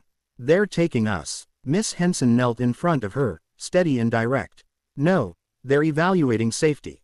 "That includes evaluating him." Annie stared at her, uncertain. Leah sat up slowly, rubbing her eyes. "Can we see Mom now?" Reynolds checked her watch. "ICU says minutes at the glass." Annie stood immediately. This time when they walked down the corridor, the hospital felt different, not lighter, but steadier. At the ICU door, Annie pressed closer to the glass than before. Monique still lay beneath white sheets, oxygen tubing in place, but her breathing was less labored. A nurse adjusted a monitor gently. Laya placed her hand flat against the glass, whispering, "We're still here." Annie swallowed hard. "Mom," she said softly. He lied. The words didn't need volume. They needed witness. Behind them, Daniel stood at a respectful distance. He didn't crowd the moment. He simply watched the girl stand in front of something fragile and choose not to look away. Reynolds' phone buzzed. She stepped aside to answer. Voice low, a pause, then another. She turned back toward Rita, expression shifting. "Internal Affairs opened a formal inquiry," she said quietly. "Immediate review." Rita didn't react outwardly, but Daniel saw at the confirmation that paper, when handled correctly, carried weight. Annie looked back at the adults. "Is he going to lose his badge?" she asked. No one rushed to promise. Rita crouched beside her again. "Accountability takes time," she said. "But last night, you didn't disappear. And that matters." Annie's chin lifted slightly. Laya tugged at her sleeve. "Does that mean we're not bad?" Daniel felt the ache in his chest again. He stepped closer now, voice steady and certain. "You were never bad," he said. The nurse inside the ICU room adjusted Monique's pillow. For the first time since midnight, Monique's eyelids fluttered. Annie gasped. "Mom." The nurse noticed and leaned down, speaking gently to Monique. Monique's eyes opened, slightly clouded, weak, but aware. Through the glass, Annie raised her hand. Monique saw her, and in that thin moment between sedation and waking, Monique's lips moved. Annie pressed closer, straining to read them. She whispered back automatically as if she already knew the words. "I'm here." Monique's fingers twitched weakly on the sheet. Laya began to cry, not loud, not panicked, just soft relief. Daniel closed his eyes for 1 second. He remembered the diner again, the humiliation, the hunger, and he realized something. The most dangerous part of injustice wasn't the hunger. It was the lie that no one would stand with you. Rita stepped back from the glass and looked at Daniel. "This isn't finished," she said quietly. Daniel nodded. "No," he agreed. Outside the hospital, the news van packed up slowly. A revised headline was already being drafted. Not about a wealthy stranger interfering, but about a disputed custody attempt and an internal affairs review. Grant was still out there somewhere, but now he wasn't operating in the dark. Inside the ICU corridor, Annie lowered her hand from the glass and turned toward Daniel. Her voice was small but steadier than it had been the night before. "Do we get to go home?" Daniel looked at Rita. Rita nodded slightly. "Yes," Daniel said gently. "When the doctors say your mom can breathe on her own and when the right paper says you stay together." Annie nodded once, absorbing it. Paper had weight, but so did courage. And this time, courage had witnesses. The morning didn't feel victorious. It felt awake, and sometimes that was enough to begin. This story reminds us that injustice rarely arrives with flashing lights. It often comes quietly, wearing a smile and holding paperwork. It teaches us that power without accountability can frighten the vulnerable into silence. But courage does not have to be loud to be strong. Sometimes courage is a child telling the truth in a hospital hallway. Sometimes it is an adult choosing policy over pride. For an audience who has seen how systems can fail, the message is clear. Real justice is not about winning arguments. It is about standing steady long enough for the truth to be seen. And when even one person refuses to look away, fear begins to lose its grip. This video is a work of fiction created with the assistance of artificial intelligence. All characters, events, and situations are not real and do not represent any actual people or true stories. The content is intended for storytelling and emotional illustration.